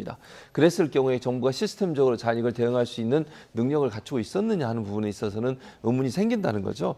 물론 어제 비가 이제 예상 외로 많이 왔고 또 갑자기 집중적으로 폭우가 내렸기 때문에 대처하는 데 상당히 어려움이 있었을 겁니다. 그러면 그런 부분들에 대해서 그럼에도 불구하고 대통령이 최선을 다해서 대응하는 모습을 보여주고 장관의 모습이 보여주고 이랬으면 이렇게까지 비판을 안 받을 거예요. 아까 말씀드린 것처럼 대통령이 집무실에 있지 않고 집에서 전화로 지시했다는 것도 국민들한테는 아쉬운 대목이고, 왜냐하면 국민들은 어제 퇴근하면서 아니 차를 버리고 갔잖아요. 도저히 차를 가지고 갈 수 있는 상황이 아니었고 그러다 보니 퇴근길에 그냥 차를 버리고 가는 상황까지 벌어졌음에도 불구하고 거기에 대해서 정부가 정말 제대로 대응했다고 볼 수 있는 상황이 아니었고, 그리고 이상민 장관의 모습이 어디에도 안 보여요.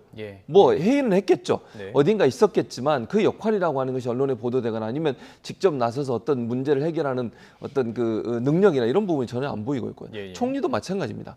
그래서 이런 부분들이 과연 컨트롤 타워가 제대로 잘 작동하고 있느냐 하는 부분에서 국민들이 불안감이 커질 수밖에 없어요.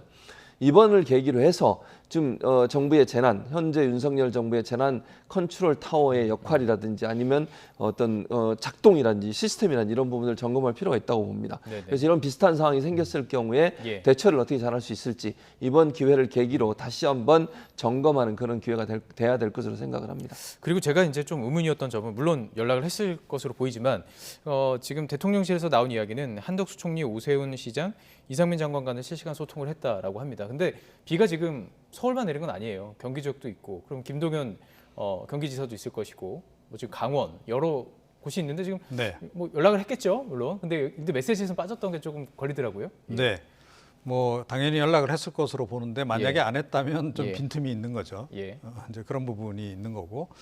그러니까 지금 위기라고 하는 것이 사실은 뒤집어서 이야기하면 기회이기도 한 겁니다. 언제나.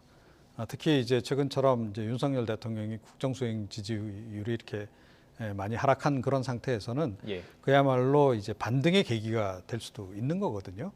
그러니까 뭐 어찌됐건 지금 경제적으로도 굉장히 좀 어렵습니다. 경제난도 있고 거기에 더해서 지금 최근에 코로나19가 다시 또 재확산되고 있고, 그리고 게다가 이번에 또 이 대형 재난까지 이제 겹쳤다는 거예요. 이 재난은 아직 끝난 재난도 아닙니다. 자, 이럴 때 사실은 잘 대처를 하게 되면 그동안에 까먹었던 점수를 단숨에 사실은 만회도 가능하다. 기회가 될 수도 있다는 겁니다. 그런데 그런 그 어떤 만회의 기회로 이걸 제대로 잘 활용을 하고 있느냐. 만회의 기회로 삼는다라고 표현했습니다만 이건 다른 말로는 대응을 잘하면 되는 거예요. 국민들이 바라는 게 뭐 별거 있습니까? 그러니까 기본적인 그 대응을 잘해 준다라고 전제한다면 그래서 피해를 최소화할 수 있다면 그것에 대해서 국민들은 긍정적 평가를 내리는 겁니다. 그러니까 어차피 대형 재난이 발생했을 때는 피해는 불가피하지 않습니까? 국민들도 그건 알아요. 그런데 통상적인 그런 이제 과거의 어떤 이런 수재나고 이랬을 때 대비해서 그래도 방어를 잘했다라고 한다면 그러면 좋은 점수를 이제 받는 겁니다. 네. 그러니까 뭐 코로나19 같은 감염 상황도 지금 마찬가지거든요. 예. 그런데 사실은 이제 경제적으로도 지금 잘 대응을 하고 있는 건지, 또 이 방역 부분에서도 잘 대응하고 있는 건지, 예. 약간 국민적 의구심이 좀 없잖아 있는 상황에서 네. 이번에 이제 이 재난 사고와 관련해서도 또 다른 논란의 여지가 될 만한 이제 행보가 나온 거예요. 예. 이렇게 되면 사실은 이거 그야말로 정권 차원에서 위기를 이제 좀 기회로 만드는 네. 그런 것이 좀 쉽지 않을 수도 있는 겁니다. 그래서 예. 제가 보건대는 조금 전에 이제 잘 말씀을 해주셨는데 시스템적으로 대응이 잘할 수 있는 구조가 아직까지는 안 갖춰진 것 같아요. 예. 그런 것이 예. 이번에도 약간 빈틈들이 지금 드러나고 있다. 그 점을 지금 향후에 뭐 대통령실 인적 쇄신이나 이런 걸 할 때 네. 좀 염두에 두고 잘 좀 정비를 해야 하지 않을까 이렇게 예. 생각합니다. 비가 더 온다고 하는 게 지금 문제입니다. 그렇기 때문에 국민들은 이후에도 모든 것이 종료가 된 뒤에도 예산이 문제였는지 대처가 문제였는지 평가를 할 거기 때문에 또 계속 살펴보도록 하겠습니다. 자, 주제를 좀 옮겨보도록 하겠습니다. 자, 국민의힘 주호영 비상대책위원회 체제가 닻을 올리게 됐습니다. 오늘 과정들을 좀 보셨을 텐데 그 메시지도 좀 봤을 거예요. 어떤 것들을 우선시하겠다라는 얘기를 했었고 어떻게 보셨습니까? 일단 뭐 주호영 원내대표, 전 원내대표 비대위원장을 맡았다는 것은 저는 혁신보다는 관리에 조금 더 방점을 두지 않았나는 생각이 들어요. 그대로 가는군요. 예, 그렇습니다. 왜냐하면 혁신형 비대위를 했다면 외부에서 인사를 모셔올 가능성이 있었거든요. 그런데 당내의 중진이고 또 뭐 주호영 원내대표가 혁신적인 어떤 성향이나 그런 모습을 보이는 인사라고 보기는 좀 어려워요. 예. 그렇기 때문에 아마 전당대 준비를 위한, 그러니까 당의 지금 좀 혼란스러운 부분을 조금 다독여서 좀 안정화시키고 그리고 나서 전당대를 준비하는 그 정도의 역할을 하지 않을까 하는 생각이 듭니다. 예. 그래서 그런 쪽으로 아마 윤핵관이나 대통령실도 어느 정도 가닥을 잡은 것 같아요. 그래서 이제 전당대회를 어떻게 잘 치를 거냐. 그 전에 물론 수습을 좀 해야 되겠죠. 지금의 갈라진 어떤 분란의 상황 자체를, 그런 부분들을 하기 위한 어떤 역할이 아니겠나는 생각이 들고요. 네. 주호영 비대위원장 지금 내정자 그 비대위 체제를 만들고 나서 바로 이제 이준석 대표를 만날 것 같아요. 만나려고 노력을 할 것 같습니다. 네. 아무래도 예. 이준석 대표 리스크가 사라지지 않는 한은 국민의힘이 안정적으로 가기가 어려워요. 최대한 빠르게 만나겠다. 그렇죠. 그런 부분이 있는데 문제는 그럼 이준석 대표가 만나 줄 거냐 하는 부분은 그건 미지수거든요. 예. 본인한테 유리할 거냐 불리할 거냐 열심히 고민을 할 겁니다. 그리고 만날지 안 만날지 결정할 것이고, 주호영 원내대표가 이준석 대표를 만난다고 해서 특별히 이준석 대표한테 해줄 수 있는 게 별로 없어요. 네. 그냥 다독이고 참아라 그러고 예. 자중하라 그러고 이렇게밖에 얘기할 게 없어요. 그리고 뭐 반대급부로 줄 수 있는 게 특별히 없다고 보여지거든요. 그런 상황이기 때문에 제가 예. 볼 때는 만남이 이루어진다 하더라도 크게 예. 변화가 있을 가능성이 좀 낮지 않겠나 이렇게 생각을 합니다. 자, 맞습니다. 이준석 대표를 만나는 것이 지금 일단은 가장 중요한, 본인이 그렇게 지금 얘기하고 있고요. 빨리 만나겠다고 얘기했고. 자, 이 비대위를 구성된 뒤에 지금 이준석 대표는 법적 대응을 하겠다라고 얘기를 한 상태입니다. 근데 지금 비대위원을 어떻게 할 거냐, 뭐 제가 진행했던 뉴스에서 잠깐 인터뷰할 기회가 있었습니다. 그래서 9명 정도로 하겠다라고 말씀하셨고, 친윤계에 대해서 여쭤봤어요. 친윤계가 얼마나 포함이 될 수 있느냐 그랬더니 당이 전체가 다 뭐 친윤계 아니에요. 이렇게 좀 애매모호하게 얘기했지만 그 말뜻에서는 꽤 들어갈 수 있다라고도 해석할 수 있는 거거든요. 그렇다면 네. 이준석 대표 측에서는 만나지 않겠다 이럴 수도 있는 거 아닌가요? 일단 시점상 이준석 대표가 지금은 응하기가 어렵죠. 예. 그러니까 법적 대응을 하겠다라고 지금 이야기하고 있는 시점에서 갑자기 만나면 어떻게 되겠습니까? 결국 법적 대응 안 하는 쪽으로 가닥이 잡힌 거다. 이렇게 이제 바로 이제 보도가 나갈 텐데, 네. 그래서 아마 이제 그거를 그런 식으로 이준석 대표가 끌고 갈 것 같지는 않아요. 뭐 주호영 위원장 입장에서는 빨리 이제 당 내분을 이제 수습했다. 그래서 이제 리더십을 보여줬다. 이런 것을 이제 좀 원하기 때문에 네. 그런 이준석 대표하고 회동을 조기 회동을 특히 이제 추진할 가능성이 높은데 당장 응할 것 같지는 않고요. 예. 그리고 주호영 위원장이 보니까 굉장히 애매한 표현을 쓰셨더라고요. 혁신형 관리 비대위. 예. 저는 여야 모두 왜 이렇게 국민을 자꾸 속이려 하는지 모르겠어요. 혁신 관리 다 들어가 있습니다. 지금. 예. 그러니까 이 더불어민주당도 지난번에 이제 비대위 만들 때 네. 관리형 비대위가 뻔한데도 혁신이라고 하는 그 단어를 꼭 앞에 붙인단 말이에요. 예. 근데 이번에도 마찬가지예요. 혁신을 앞에 내세웠지만 실제로는 관리형 비대위지 않습니까? 그런데 왜 자꾸 혁신이라고 하는 단어를 이렇게 남용을 하느냐. 그래서 국민들로 하여금 자꾸 헛갈리게 만드느냐. 이런 거는 좀 그만뒀으면 좋겠다. 이렇게 생각을 해요. 운명적으로 관리형 비대위일 수밖에 없는 거잖아요. 지금 상황은. 예. 사실은 저는 정반대의 선택을 했어야 된다고 생각을 해요. 그리고 그게 지금 바로 국민의힘에 필요한 거고, 국민들 여론을 보더라도 그걸 원하고 있는 거다라고 보는데 네. 윤석열 대통령이나 뭐 윤핵관이나 그걸 원하는 것 같지는 않습니다. 그래서 비대위도 관리형. 그 얘기는 뒤집어서 얘기하면 결국 윤핵관 비대위로 가겠다는 얘기예요. 예. 그리고 지금 비대위원장 누가 지명을 했습니까? 예. 뭐 결국 권성동 원내대표가 직무대행직 그만두겠다 사퇴 선언해놓고도 사퇴 안 하고 그야말로 사표 안 내고 그 직을 유지하면서 약간 편법으로 지금 본인이 결국 임명한 그런 그 상황이란 말이에요. 네네. 그 얘기는 뭐냐 하면 향후에 만들어질 비대위에 대해서 윤핵관들이 관리의 끈을 놓지 않겠다. 네. 이 얘기입니다. 실제로 그래서 이제 상당히 좀 구조적으로 그렇게 흘러갈 수밖에 없는 예. 그런 상황이다. 주호영 위원장은 뭐 개인적으로 또 약간 그 중진급에 해당하기 때문에 네. 본인은 이제 그 이미지를 벗기 위해서 굉장히 애를 많이 쓸 거다라고 보는데 네. 그런 지점에서 약간 갈등의 여지도 없잖아 있다고는 봐요. 그럼에도 불구하고 과연 윤핵관 비대위라고 하는 그 운명으로부터 완전히 벗어날 수 있겠는가? 그건 쉽지 않아 보인다. 이게 제 생각입니다. 자, 저희가 준비를 해놨습니다. 지금 말씀하신 내용이 다 들어가 있는데요. 주호영 비대위원장의 입장을 직접 들어보시죠. 저희가 녹취를 준비했습니다. 혁신과 변화를 꾀하는 일을 함과 동시에 전당대회도 관리해야 되기 때문에 혁신형 관리 비대위다 이렇게 명명하고 싶습니다. 비상상태는 가급적 짧으면 좋다는 것 하나와 그다음에 우리 당에 초래된 위기를 극복해야만 한다는 그런 요소들을 결합해서 합리적인 활동 기간이 나올 거로 생각합니다. 우리 당을 누구보다도 사랑하는 분이기 때문에 당이 극도의 혼란으로 가는 것은 피할 거라고 생각을 하고 빠른 시일 안에 만나서 방법이 있는지 찾아보도록 하겠습니다. 자, 조금 전에 이제 권성동 원내대표 얘기를 했는데 비대위에 지금 비대위원으로 지금 자동적으로 들어가는 것이죠? 네, 원내대표는 자동으로 들어가게 돼 있어요. 이거 혹시 또 어떤 뭐 당내에서 사실 반발이 있었잖아요. 김용태 그렇죠. 최고위원도 그렇고. 당연히 반발이 있을 수밖에 없죠. 사실은요. 당의 혼란의 핵심적인 요인 중에 하나가 권성동 원내대표예요. 네. 그 문자도 그렇고요. 예. 권성동 원내대표가 했던 여러 가지 행동들 때문에 당이 얼마나 분란이 많았습니까? 그리고 윤석열 정부의 부담도 얼마나 많이 줬습니까? 7급 달라고 추천을 했더니 9급을 주더라. 그리고 권성동 그 당시에 원내대표가 얼마나 비난을 받았습니까? 뭐 사과를 3번이나 했어요. 윤석열 정부 들어서고. 네네. 이런 일들이 계속 반복되고 있는데 권성동 원내대표 아무도 책임을 안 져요 지금. 그리고 실제로 본인이 뭐 어쨌든 윤석 대표 징계받고 사고로 규정하고 본인이 직접 대표 또 직무대행을 했지 않습니까? 네네. 그리고 이번에도 직무대행으로서 또 권한을 발휘해가지고 비대위원장까지 임명했어요. 네. 뭘 책임을 지는 거죠? 이 모든 사태의 중심에 있는 권성동 원내대표가 대체 저 자리에 있는 것이 국민들이 볼 때 또는 당내에서도 불만이 없겠냐는 거예요. 많은 사람들이 책임을 지고 문제가 있다고 얘기하고 그 문제에 대해서 변화를 얘기하고 쇄신을 얘기하는데 쇄신의 대상이 돼야 되는 권성동 원내대표는 그 쇄신을 하겠다는 비대위에 들어가게 돼요. 예. 이런 상황을 과연 국민들이 변하고 있다고 느끼겠냐는 거예요. 예. 비대위 체제로 갔는데 비상대책위원회인지 아니면 그냥 뭐 그 겉만 그렇고 속은 예전과 똑같은 것이 아닌지 이런 비난을 받을 수밖에 없어요. 저는 네네. 권성동 원내대표가 책임지는 모습을 보이는 게 필요하다. 예. 그렇지 않으면 국민들이 볼 때 국민의힘이 바뀌었다고 하는 느낌을 체감적으로 느낄 수 없다. 이렇게 네. 봅니다.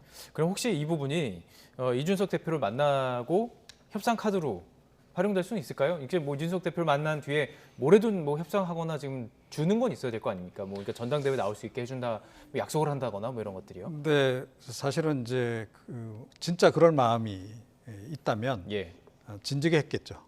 진즉에 했을 것이다. 그렇죠. 비대위 만들기 전에 그러니까 비대위 사실은 기한 문제라든가 뭐 비대위 이후에 이제 그러니까 특히 이제 이준석 대표 당원권 정지 6개월 이후에 뭐 이 대표직으로 복귀 가능성을 열어놓느냐 마느냐도 이번 당원 개정 과정에서 논란이 됐던 거잖아요. 예.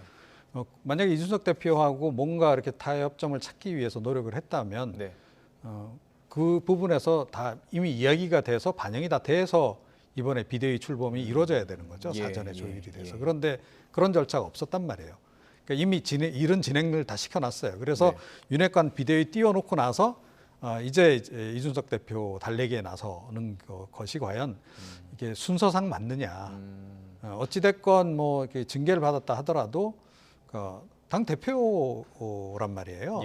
자, 그렇다라고 한다면 당 대표하고 원내 대표가 뭐 이런 부분 상의도 좀 할 수도 있는 거 아니겠습니까? 네.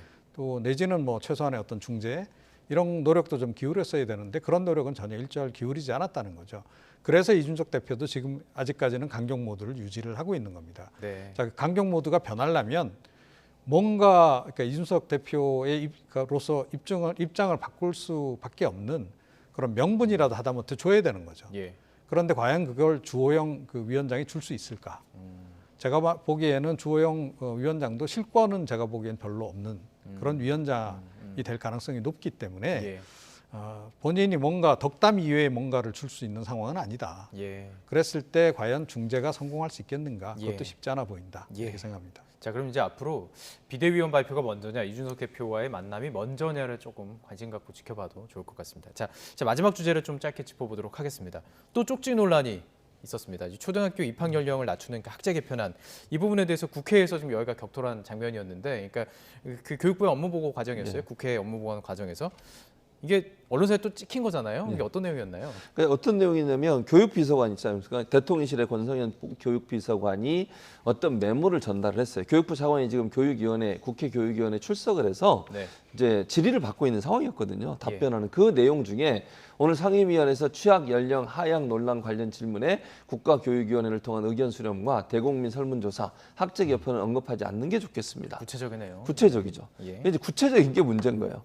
첫 번째는 그렇고 두 번째는 물론 지금은 청와대 대통령실과 부처 간에 논의가 있을 수 있다고 봅니다. 저는. 왜냐하면 비서관이라고 하는 사람은 대통령의 의중을 전달하는 역할을 하는 것이고 중간에 정부 부처의 관계 속에서 뭔가 의사소통이 이루어져서 좋은 정책을 만들어내거나 문제가 있다면 그걸 바꿀 수도 있겠죠.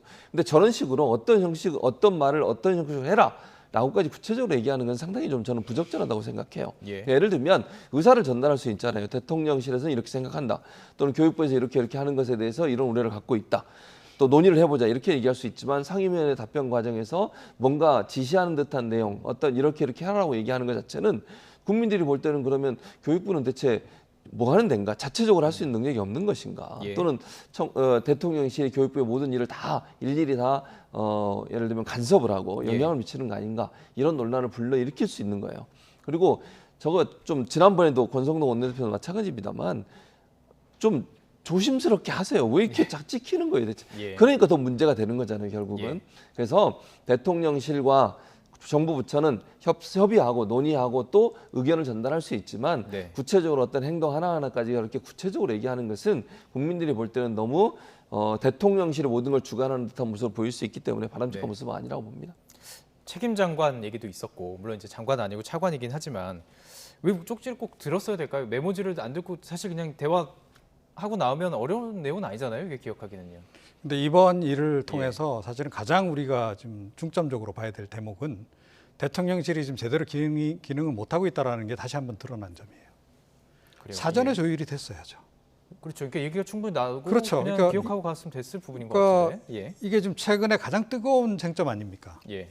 그죠? 그래서 이 학제 논란 때문에 사실은 윤석열 대통령 국정수행 지지도가 더 떨어졌다라고 하는 여론조사 결과도 있어요. 네. 자, 그러면 대통령실에서 그럼 이제 박순애 전 장관 그만두고 난 이후에 이 문제를 어떻게 할 건가? 그러니까 당정대 협의 충분히 거쳐야 되는 거 아닌가요? 당연히. 하다못해 이 정부하고 대통령실은 기민하게 계속 신속하게 어떻게 대처할 것인지에 대해서 예. 논의를 거쳐서 예. 오늘 그 국회에 나오게 되면 당연히 이 질문 나오는 거는 좀 어떻게 보면 뭐 분명한 거 아니에요? 거의? 예. 거의 뭐 확실한 거 아니에요? 그렇죠. 예. 그럼 사전에 의견 조율을 다 끝내놓고 나와야 되는 거죠. 네. 어떻게 답변을 하자. 어떤 기조로 가자. 그런데 황급하게 저런 쪽지가 들어온다라고 하는 것은 사전 조율이 제대로 안 됐다는 얘기예요. 정무 기능도 좀 문제가 있다. 그거는 예. 그러니까 지금 뭐 이제 장관이 그만두고 하니까 사실은 교육부는 좀 정신이 없을 거예요. 네. 그럴 경우에는 대통령실에서 이걸 잘 챙겨야 되는 거죠. 네. 그래서 다시 한번 대통령실이 지금 제대로 기능을 제대로 못하고 있다는 게 예. 이번 일을 통해서도 확인이 된 거나 다름이 없어서 예. 좀 걱정입니다. 그래서 또 얘기 나오는 게 인적쇄신 얘기. 근데 일단은 뭐 대통령실 자체에서는 인적쇄신에 대해서는 뭐 이렇게 확실하게 오케이 하는 느낌은 아닙니다. 예. 그러니까요. 저는 박순애 장관을 이제 물론 본인이 자진 사퇴했지만 경질에 네. 가깝다고 봐요. 이거 뭐 자진 사퇴라고 보는 사람 아무도 없을 거예요. 예. 근데 그 정도 선에서 문제가 해결될 수 있다고 생각하는 건 저건 정말 순진한 생각이에요. 대통령실의 조직 시스템 얘기를 하셨는데 제대로 작동이 안 되고 있잖아요. 누군가 책임을 져야 되는 거 아닙니까? 인적 쇄신을 통해서 대통령실도 쇄신하는 모습 보여줘야 돼요. 지금 문제의 가장 중요한 어떤 방점이 어디에 있냐를 잘 모르고 계시는 것 같아요. 예. 대통령이 판단을 잘 하셔야 되는데 박순애 장관 그렇게 공격받으니까 저분 한 사람 사퇴하면 끝날 거라고 생각하시면 정말 잘못된 생각이에요. 저건 아무 영향도 못 미칩니다. 지지율에. 저는 그렇게 생각해요. 예. 대통령실의 쇄신이 반드시 있어야 되고요. 장관도 박순애 장관 한 명 정도 가지고 인적 쇄신이 이루어졌다고 국민들이 느낄까요? 아니라고 봅니다. 저는. 좀 더 강도 높은 쇄신이 반드시 필요해요. 한 번 할 때 해야지 저렇게 찔끔찔끔 예를 들면 박순애 장관 예를 들면 사퇴했는데 그래도 지지율이 계속 낮아봐요. 또 다른 사람을 또 사퇴를 시킬 겁니까? 예. 한꺼번에 할 때 잘해서 쇄신한 모습 딱 보여주면 예. 국민들이 뭔가 기대를 할 텐데 대통령실은 손도 안 대고 저렇게 박순애 장관 한 명 사퇴하는 것으로 모든 걸 마무리 지으려고 하는 태도 자체가 제가 볼 때는 본질을 또 현재 이 위험성과 국민들의 바라는 관점들을 제대로 이해하지 못하는 모습이 아닌가 하는 생각이 듭니다. 예, 알겠습니다. 또 쪽지 논란까지 마지막까지 좀 짚어봤습니다. 나이트 포커스 지금까지 이종훈 정치평론가 최진봉 성공회대 교수와 함께했습니다. 고맙습니다.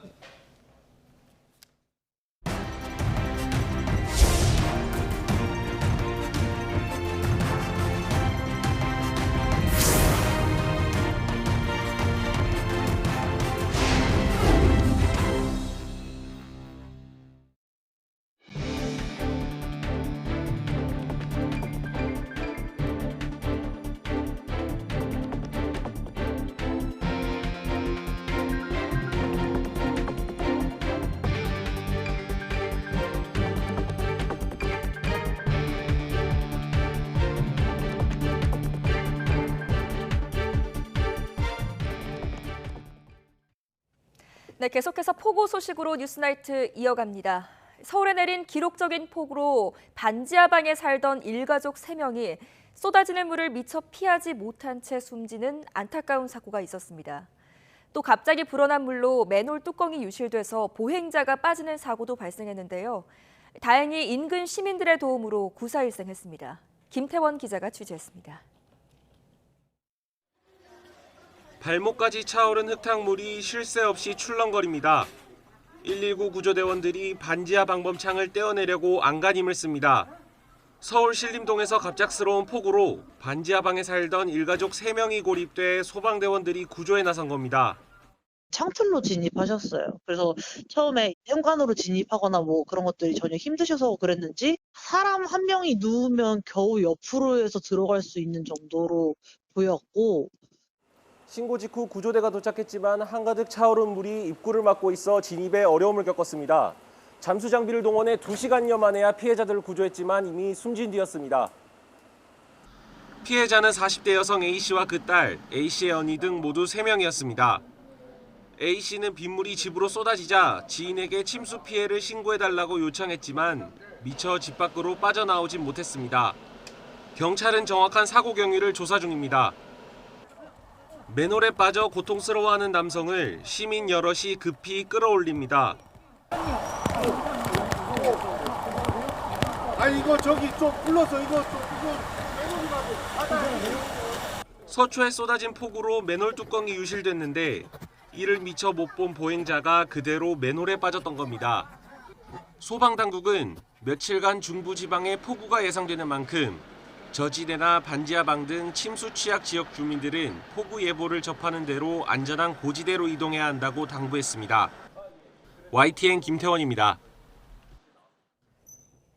네, 문화재 피해도 잇따랐습니다. 천연기념물인 성균관 문묘의 은행나무 가지가 부러지고 또 조선왕릉의 석축과 토사가 유실됐습니다.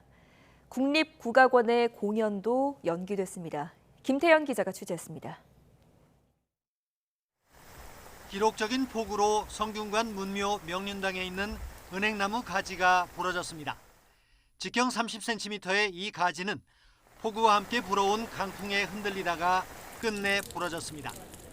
서울 문묘 은행나무로 불리는 이 400년 된 천연기념물은 지난달 지지대 교체 과정에서도 가지 2개가 부러지는 우환을 겪었습니다.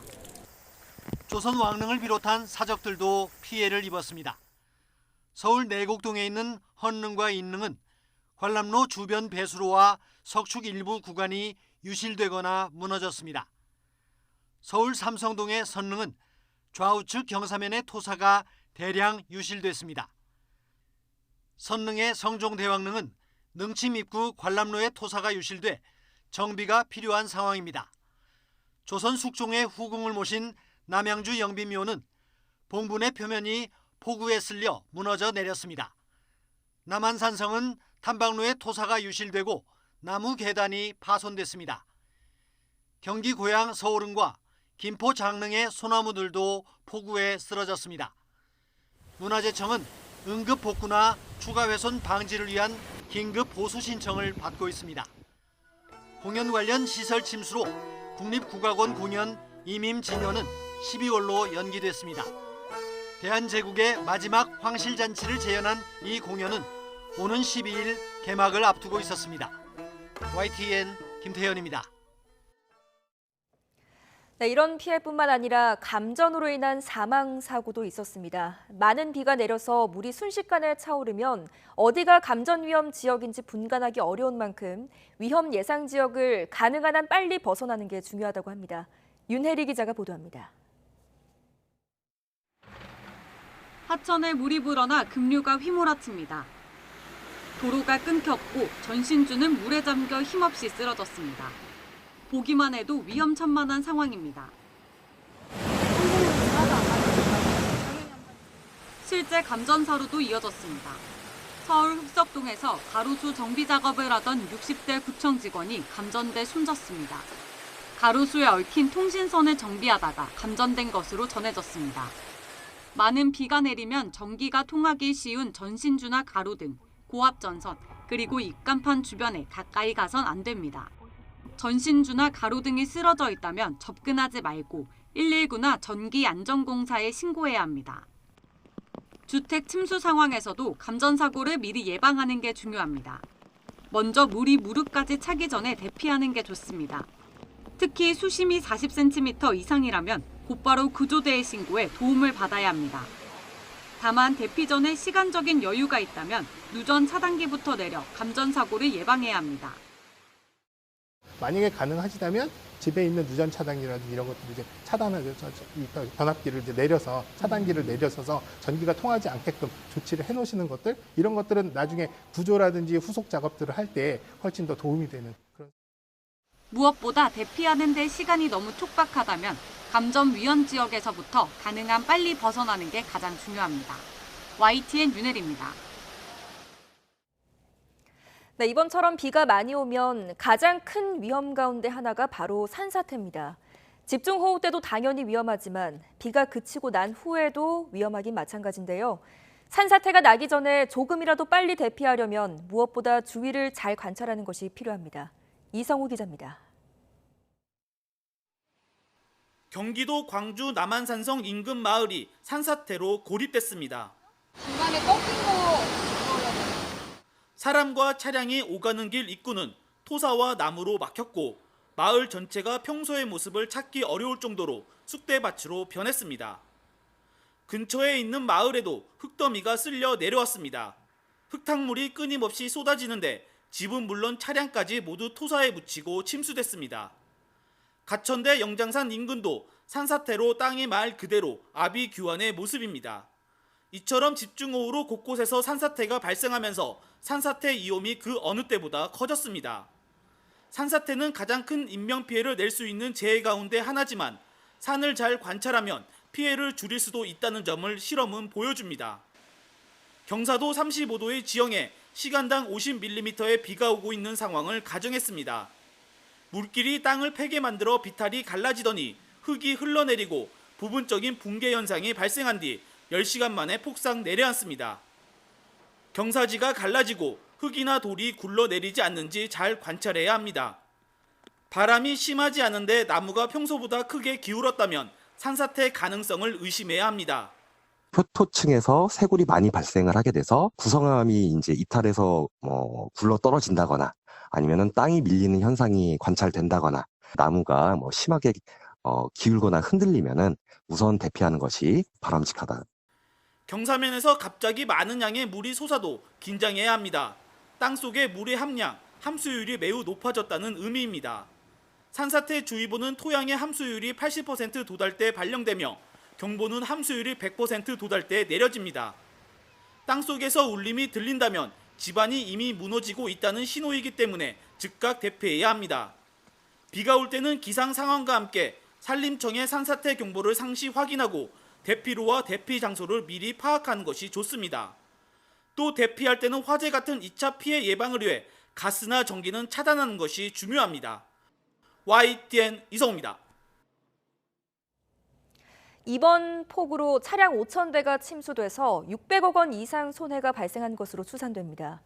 자동차 보험에 자기 차량 손해담보에 가입돼 있다면 보험 처리할 수 있지만 개인의 실수로 생긴 침수 피해는 보상받을 수 없습니다. 보도에 이승윤 기자입니다. 서울 강남역 인근 도로, 전조등과 비상등이 켜진 자동차들이 물에 잠기자 안타까워하는 시민들이 발을 동동 구릅니다. 정말 어떡해. 왜 이래도 전화도 안 되고. 수도권을 중심으로 폭우가 강타하며 지금까지 차량 5,000대가 침수된 것으로 집계됐습니다. 피해액은 600억 원 이상으로 추정됩니다. 특히 서울 강남의 억수 같은 비를 퍼부으면서 1,000대가 넘는 외제차가 침수 피해를 봤습니다. 손해보험협회는 자동차 보험에 자기 차량 손해담보 혹은 특약에 가입돼 있다면 보상받을 수 있다고 설명했습니다. 2015년부터는 차량 단독사고 손해보상 특약을 가입하셔야 침수 시 차량 보상이 가능합니다. 또 썬루프를 개방하거나 창문을 내려놓으신 경우에는 그 보상이 안 되실 수도 있으니 주의하셔야 됩니다. 정상적인 주차나 주행 중에 어쩔 수 없는 집중호우로 차가 고장나면 보상받을 수 있지만 침수 피해가 충분히 예상되는 지역에서 무리하게 차를 몰다 사고가 났다고 판단되면 보상이 어려울 수도 있습니다. 차에 놓아둔 물품은 보상받을 수 없습니다. 물에 완전히 잠긴 침수차의 경우 수리비가 많이 나와서 자기 차량 손해보험 가입 한도를 넘을 수 있습니다. 손보업계는 이번 폭우로 자동차 보험 손해율이 다소 오를 것으로 우려하고 있습니다. YTN 이승윤입니다. 네, 지금 현재 오늘 밤에도 수도권을 중심으로 계속해서 비가 내리고 있습니다. 도로 위로 토사가 흘러내리고 다리가 잠기는 등 그야말로 아수라장이었는데요. 제보 영상도 계속해서 들어오고 있다고 합니다. 취재 기자와 함께 자세히 알아보겠습니다. 강희경 기자 어서 오세요. 네, 안녕하세요. 네, 자 먼저 밤사이에 들어온 제보 영상 좀 살펴보겠습니다. 네. 이틀째 지금 엄청난 폭우가 쏟아지고 있는데 도로와 다리가 범람했다는 제보가 특히 많았다고요? 네, 제보 영상이 지금 이 시각까지도 계속해서 들어오고 있는데요. 먼저 네. 도로 피해 영상 하나씩 보시겠습니다. 첫 번째 영상은 인천 서구 검단동 국도에서 촬영된 영상입니다. 오늘 인천 지역에서는 4시부터 6시까지 폭우가 쏟아졌는데요. 지금 도로를 보시면 제보자분은 25톤 화물차를 운전하던 분이었습니다. 예, 차량 통제가 없어서 국도로 들어갔는데 이런 상황이 벌어져 있었던 건데요. 저희가 지금 도로인 거죠? 네, 맞습니다. 지금 보시면은 중간에 운전자가 내려서 걸어다니는 모습도 그러네요. 보실 수 있고 다리까지 물이 찼죠. 네. 중간중간 승용차가 비상 깜빡이를 켜고 도로 위에 멈춰서 있는 모습도 보실 수 있습니다. 허리 부근까지 누런 흙탕물이 잔뜩 차오른 영상 제보를 받았습니다. 예. 네, 다음 영상도 한번 살펴보면요. 경기 대성리, 가평군 대성리에 있는 한 도로입니다. 예. 여기도 마찬가지로 지금 영상이 지나가는 곳이 운전자가 촬영하신 곳이 도로 위인데요. 산 쪽에서 흙탕물이 계속 쏟아져 내려오면서 도로로 쏟아져서 2차로 가운데 한 개 차로가 통제되면서 한때 정체를 크게 빚었다는 제보 영상이 들어왔습니다. 물살이 굉장히 거세네요. 네, 맞습니다. 자, 현장에 계셨던 분들은 얼마나 공포에 떨었을지 가늠이 안 되는데 하천이 범람했다는 제보도 이어졌다고요? 네, 맞습니다. 곳곳에 하천이 범람하면서 특히 산책길에 나섰거나 주변을 돌아다니시던 시민분들의 제보가 많았는데요. 예. 먼저 서울 은평구 불광천 한번 보시겠습니다. 응암역 4번 출구에 있는 생태에너지 체험장 인근인데요. 이 마찬가지로 물살이 굉장히 센 것을 볼 수 있습니다. 네, 도로 하천이라고 보기 어려울 정도로 지금 다리 바로 밑에까지 물이 차오른 모습인데요. 네. 유속이 굉장히 빠르고 양옆이 원래 자전거 도로인데 자전거 도로를 찾아볼 수 없을 정도로 도로가 완전히 침수된 모습을 확인할 수 있습니다. 네. 제가 저기를 좀 잘 알거든요. 굉장히 평소에는 잔잔한 곳인데 저런 모습은 저도 처음 보네요. 네, 맞습니다. 신기한 영상이라고 많은 분들이 제보를 네. 해주셨습니다. 또 이번에는 중랑천인데요. 서울 월계역 인근에 있는 중랑선입니다. 저녁 8시 반쯤 촬영된 모습인데 마찬가지로 어두컴컴한 화면 속에서 천이 도로 옆에까지 거의 침범할 정도로 많이 차오른 모습을 보실 수가 있습니다. 그러네요. 이 도로 밑으로 계단으로 내려가면 바로 산책로가 나오는데 이 보시는 계단 아래로 내려가면 산책로인데 산책로를 아예 찾아볼 수 없을 정도로 하천이 범람을 했고 네. 또 농구장, 운동시설 같은 주변 시설까지 아예 다 잠긴 모습이라고 네, 합니다. 아예 보이지가 않습니다. 네, 맞습니다. 또 서울 양재천도 한번 보시겠습니다. 마찬가지로 저녁 8시가 조금 넘어서 촬영된 영상인데요. 양재천 산책로가 아예 잠겼고 분수처럼 물살이 거세서 밖으로 솟구쳐 나오는 모습까지 보실 수가 있습니다. 예. 가운데 나무들은 지금 부러져서 꺾어져 있는 모습도 보실 수 있고요. 마찬가지로 이곳을 지나다니실 때는 좀 조심하셔야 될 것 같습니다. 네, 제보 영상을 볼수록 저기가 정말 우리나라가 맞나라고 네, 싶을 맞습니다. 정도로 생경한데, 자, 토사가 무너져 내린 곳도 많았다고 해요. 피해 네. 상황 어떻나요? 네, 맞습니다. 이틀 연속 강력한 폭우가 쏟아지면서 특히 토사가 무너져 내렸다, 네. 도로로 토사가 흘러내렸다라는 제보가 굉장히 많았습니다. 먼저 경기 고양시 향동동의 한 도로 보시겠습니다. 도로 옆으로 도로 위로 지금 토사가 굉장히 많이 쏟아져 내린 것을 볼 수 있는데요. 예. 제보자분과 통화를 해보니 여기가 조경석과 토사가 이렇게 쌓여져 있는 곳이라고 합니다. 비가 많이 내리면서 토사가 도로로 흘러내렸고 이게 저녁 6시쯤 촬영이 된 영상인데 네. 저녁 7시 전후로 해서 이곳 비슷한 곳에서 같은 식으로 토사가 흘러내린 영상이 굉장히 많이 제보가 들어왔습니다. 다행히 다친 사람은 없다고 하는데 토사가 많은 곳에서 쏟아져 내리면서 도로 양방향이 통제가 됐습니다. 예. 다음은 경기 성남시로 가보시겠습니다.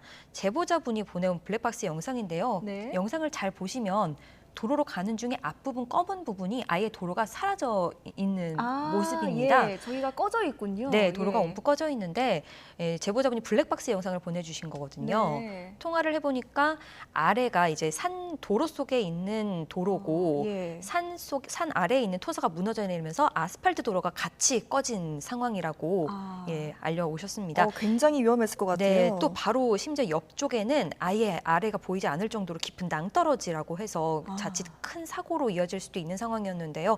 이렇게 도로를 보면서, 보면서 운전하시는 게 중요할 것 같습니다. 네. 자, 오늘 또 오후에는 서울 우면산에서도 토사가 흘러내렸다고 해요. 밤사이 더 걱정입니다. 서울 곳곳에 지금 산사태 경보가 내려져 있는 상태죠? 네, 맞습니다. 말씀하신 우면산도 그렇고 방금 보신 영상도 그렇고 지금 곳곳에서 산사태에 대한 좀 주의가 필요한 네. 상황인데요. 기록적인 집중으로 서울 우면산에서 오늘은 토사가 흘러내렸습니다. 나무가 뽑히고 등산로가 파손되는 지금 모습 보실 수 있는데 오늘 낮 상황이죠. 네. 지난 2011년 산사태가 일어나서 주민 18명이 숨진 적이 있어서 걱정이 큰 상황인데요. 예. 현재 서울 25개 자치구 가운데 3개 구에 산사태 경보나 주의보가 내려졌습니다. 안전문자로 계속해서 소식 받아보실 수 있는데요. 네. 저녁 7시 반쯤에 노원구 상계동과 중계동에 산사태 경보가 내려졌고 종로구와 도봉구의 일부 지역에서도 주의보가 내려졌습니다. 서울시는 산사태 취약 지역과 산림 인근 주민들이 안전에 유의하게 바라고 또 입산을 금지해달라고 당부했습니다. 네, 참 보는 영상마다 참 처참한데 네. 자, 이번 폭우는 특히 반지하 주민들이 또 네, 참변을 맞습니다. 당했습니다. 피해 상황 다시 한번 짚어볼까요? 네, 먼저 어제 서울 신림동 반지하 주택에 살던 발달장애 일가족 3명이 모두 숨지는 안타까운 사고가 발생했습니다. 네. 이웃들이 필사적으로 구조에 나섰지만 집 안에 빠르게 물이 차면서 모두 숨진 것으로 확인됐고요. 또 서울 동작구 상도동에서 변을 당한 50대 역시 반지하에 살던 기초생활보장 수급자였습니다. 주변 이웃들의 말에 따르면 지적장애가 있던 것으로 알려졌는데 폭우로 집에 물이 빠르게 차면서 빠져나오지 못한 것으로 알려지고 있습니다. 네. 취약계층 주거지역 중심으로 국가적인 대응 시스템이 마련돼야 할 것으로 보인다는 전문가들의 지적이 잇따르는 이유입니다. 네. 지금 이 시각에도 곳곳에서 피해 상황이 이어지고 있는데요. 저희가 제보 영상을 통해서 생생하게 현장을 전달할 수 있으니까 많은 제보 부탁드리고요. 네. 카카오톡에서 뉴스는 YTN, 제보는 YTN 검색해서 카카오톡 채널로 바로 제보해 주실 수 있고 전화는 02-398-8282 혹은 8585로 전화하시면 기자들이 바로 상황을 전달받을 수 있습니다. 다만 영상을 촬영하실 때 무엇보다 안전에 꼭 유의해 주시기 바랍니다. 네, 알겠습니다. 안전을 확보하시라는 말씀을 다시 한번 전해드리면서 지금까지 비 피해 제보 영상 강희경 기자와 함께 짚어봤습니다. 잘 들었습니다. 네, 고생하셨습니다.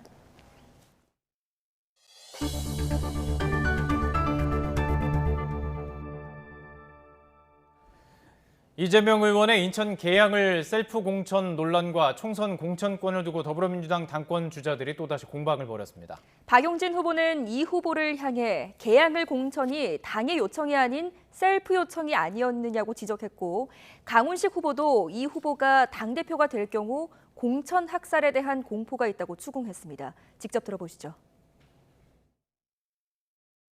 당의 요청이었다기보다는 본인의 셀프 요청이었던 거 아니냐. 박지원 비대위원장의 그 인터뷰 내용이고요.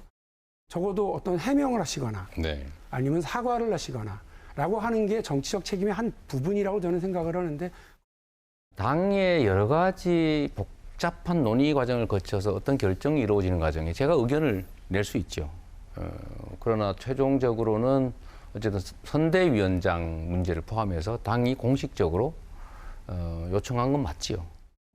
당대표가 되면 반대 세력을 배제할 거라는 게 당내에 엄청난 공포가 있는 것도 사실입니다. 하고 이런 이야기가 왜 나온다고 생각하십니까?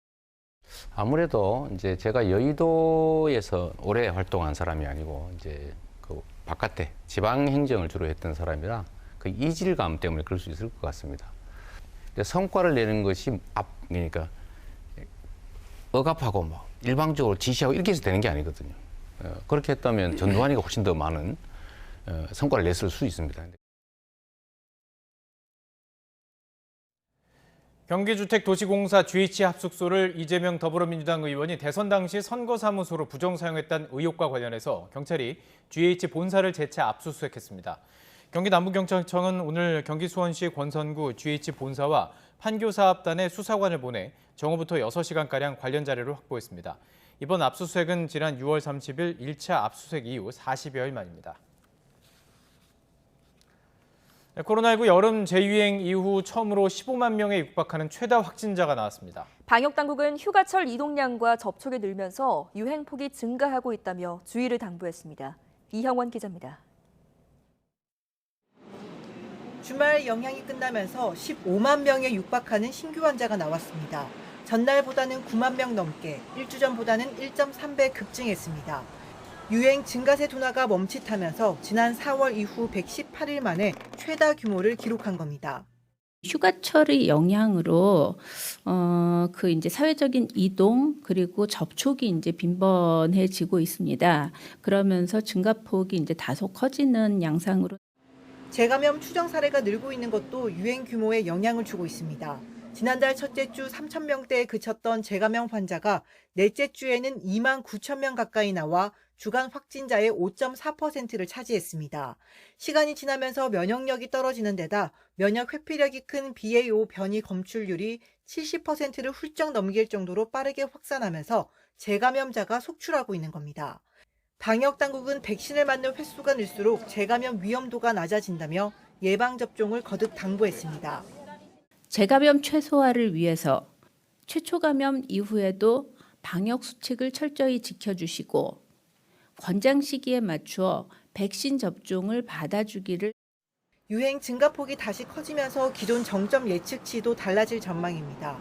방역당국은 이달 중 20만 명 안팎에서 정점을 형성할 것이라고 밝힌 지난주 예측치가 감염 재생산 지수 감소와 BA.2.75 변이 확산세가 크지 않은 점을 고려했다며 휴가철 변수 등을 반영한 유행 추이는 이번 주 상황을 지켜본 뒤 다음 주에 발표하겠다고 밝혔습니다. YTN 이영훈입니다.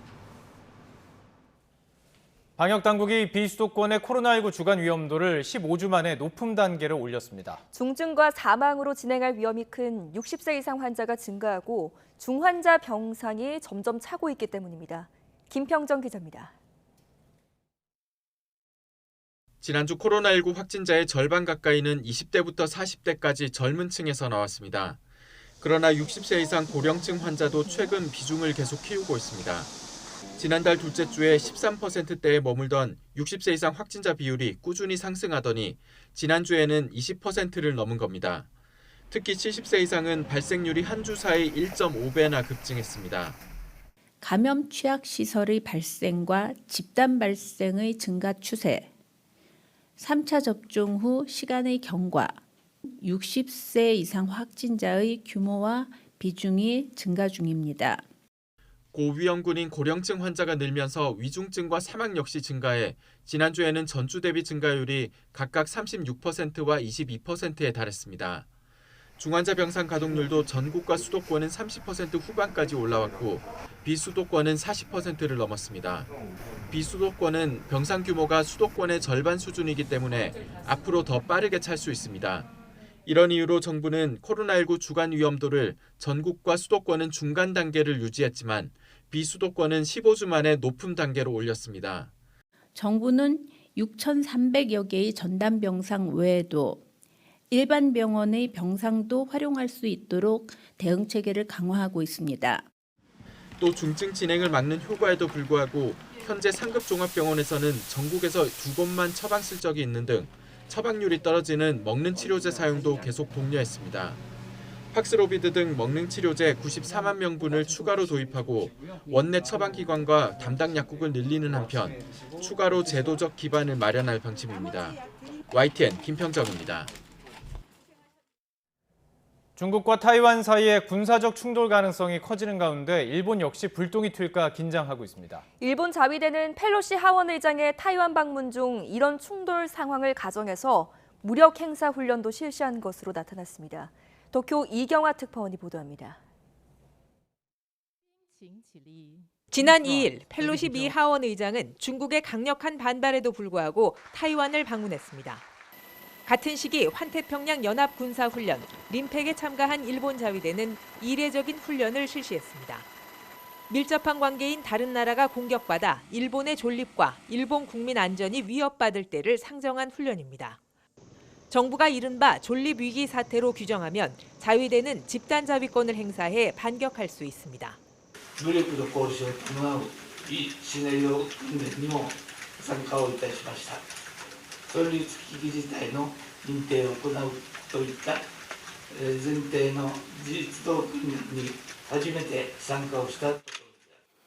펠로시 방문 후 지난 4일 중국이 발사한 미사일 중 5발은 일본의 배타적 경제 수역 EEZ에 떨어졌습니다.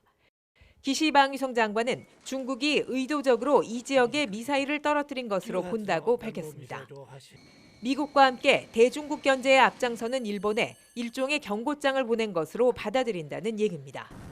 하지만 일본은 군사훈련을 중단하라는 항의 외에 추가 조치는 내놓지 않았습니다. 센카쿠 열도 영유권 분쟁 속에 중국은 이번 훈련 지역에 일본 EEZ이 포함됐다는 주장 자체를 일축했습니다. 至于提到专属经济区，你应该知道，日方也应该知道，中日两国在有关海域尚没有划界，所以不存在所谓日方专属经济区的说法。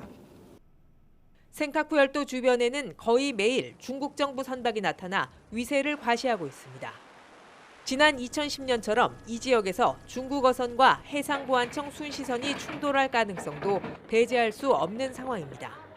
이런 충돌을 가정해 민간기관이 마련한 모의 대응 회의에서는 전직 방위성 장관 등이 참석해 주민 대피 방안 등을 논의했습니다. 도쿄에서 YTN 이경아입니다. 80년대 큰 인기를 모았던 배우이자 가수 올리비아 뉴튼 존이 73세를 일기로 세상을 떠났습니다. 어린 시절 그녀의 노래를 들으며 자랐던 각국의 올드 팬들의 추모가 이어졌습니다. 임수근 기자입니다. 영화 그리스의 여주인공이자 1970, 80년대를 풍미했던 가수 올리비아 뉴튼 존이 73살의 나이로 숨졌습니다. 고인의 남편은 올리비아가 미국 캘리포니아 남부 집에서 가족들과 친구들이 지켜보는 가운데 평온하게 눈을 감았다고 전했습니다. 1948년생으로 영국에서 태어난 올리비아는 6살 때 호주로 이주해 두 나라의 국적을 보유했습니다. 1960년대 데뷔한 그녀는 1978년 존 트라볼타와 함께 찍은 뮤지컬 영화 그리스로 일약 청춘 스타로 떠올랐습니다. 1950년대 미국 고등학생의 사랑과 꿈, 열정을 다룬 이 작품은 전 세계에서 큰 흥행을 거뒀습니다. 올리비아의 부고 소식에 그리스에서 함께 열연한 존 트라볼타는 당신 덕에 우리의 삶이 더 좋아졌다면서 그녀가 끼친 영향력은 컸다며 애도했습니다. 이제는 중년이 훌쩍 넘은 올드 팬들은 너무 이른 나이에 그녀를 보낸다며 안타까워했습니다. A great vocalist, a great actress. We're really going to miss her. And still in this time, it's a great movie. And we already knew she was sick, so that's really sad. 뉴턴 존은 1992년 유방암 진단을 받고 30년간 투병 생활을 해왔으며 2018년에는 자신의 세 번째 암 발병 사실을 공개하기도 했습니다. 그녀는 2008년 어린 시절을 보낸 호주 멜버른에 자신의 이름을 내건 올리비아 뉴턴 존 암센터를 세우고 암 연구와 환자를 지원해왔습니다. YTN 임수근입니다.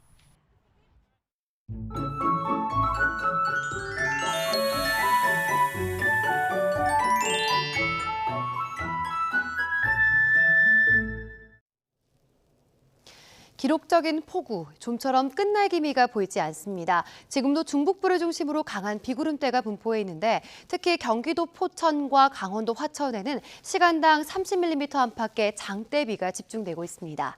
밤사이 비구름은 충청과 경북 북부까지 확대하겠고 일부 지역에서는 시간당 50에서 100mm 안팎의 물폭탄이 쏟아질 것으로 보입니다. 이에 따라 서울도 수도권과 강원 곳곳으로는 호우경보가, 그밖에 강원과 충청 북부 지역에는 호우주의보가 내려져 있습니다. 이뿐만 아니라 수도권과 강원에는 산사태 위기경보 경계 단계가 발령 중이고요. 중북부 지역에는 산사태 특보가 내려진 곳도 무척 많습니다. 이미 많은 비가 내려 지반이 약해져 있습니다. 적은 양의 비로도 산사태가 발생할 수 있어서 각별한 주의를 해주시기 바랍니다. 어제부터 단 이틀 동안 내린 비의 양이 어마어마합니다. 서울 동작구에는 509mm, 경기도 양평과 광주에도 490mm가 넘는 폭우가 쏟아졌는데요. 그런데 모레까지 충청도 많은 곳에는 350mm 이상, 수도권을 비롯한 내륙에도 최고 300mm의 매우 많은 비가 더 내리겠습니다. 내일 낮부터는 강한 비구름이 충청 이남에 영향을 줄 것으로 전망됩니다.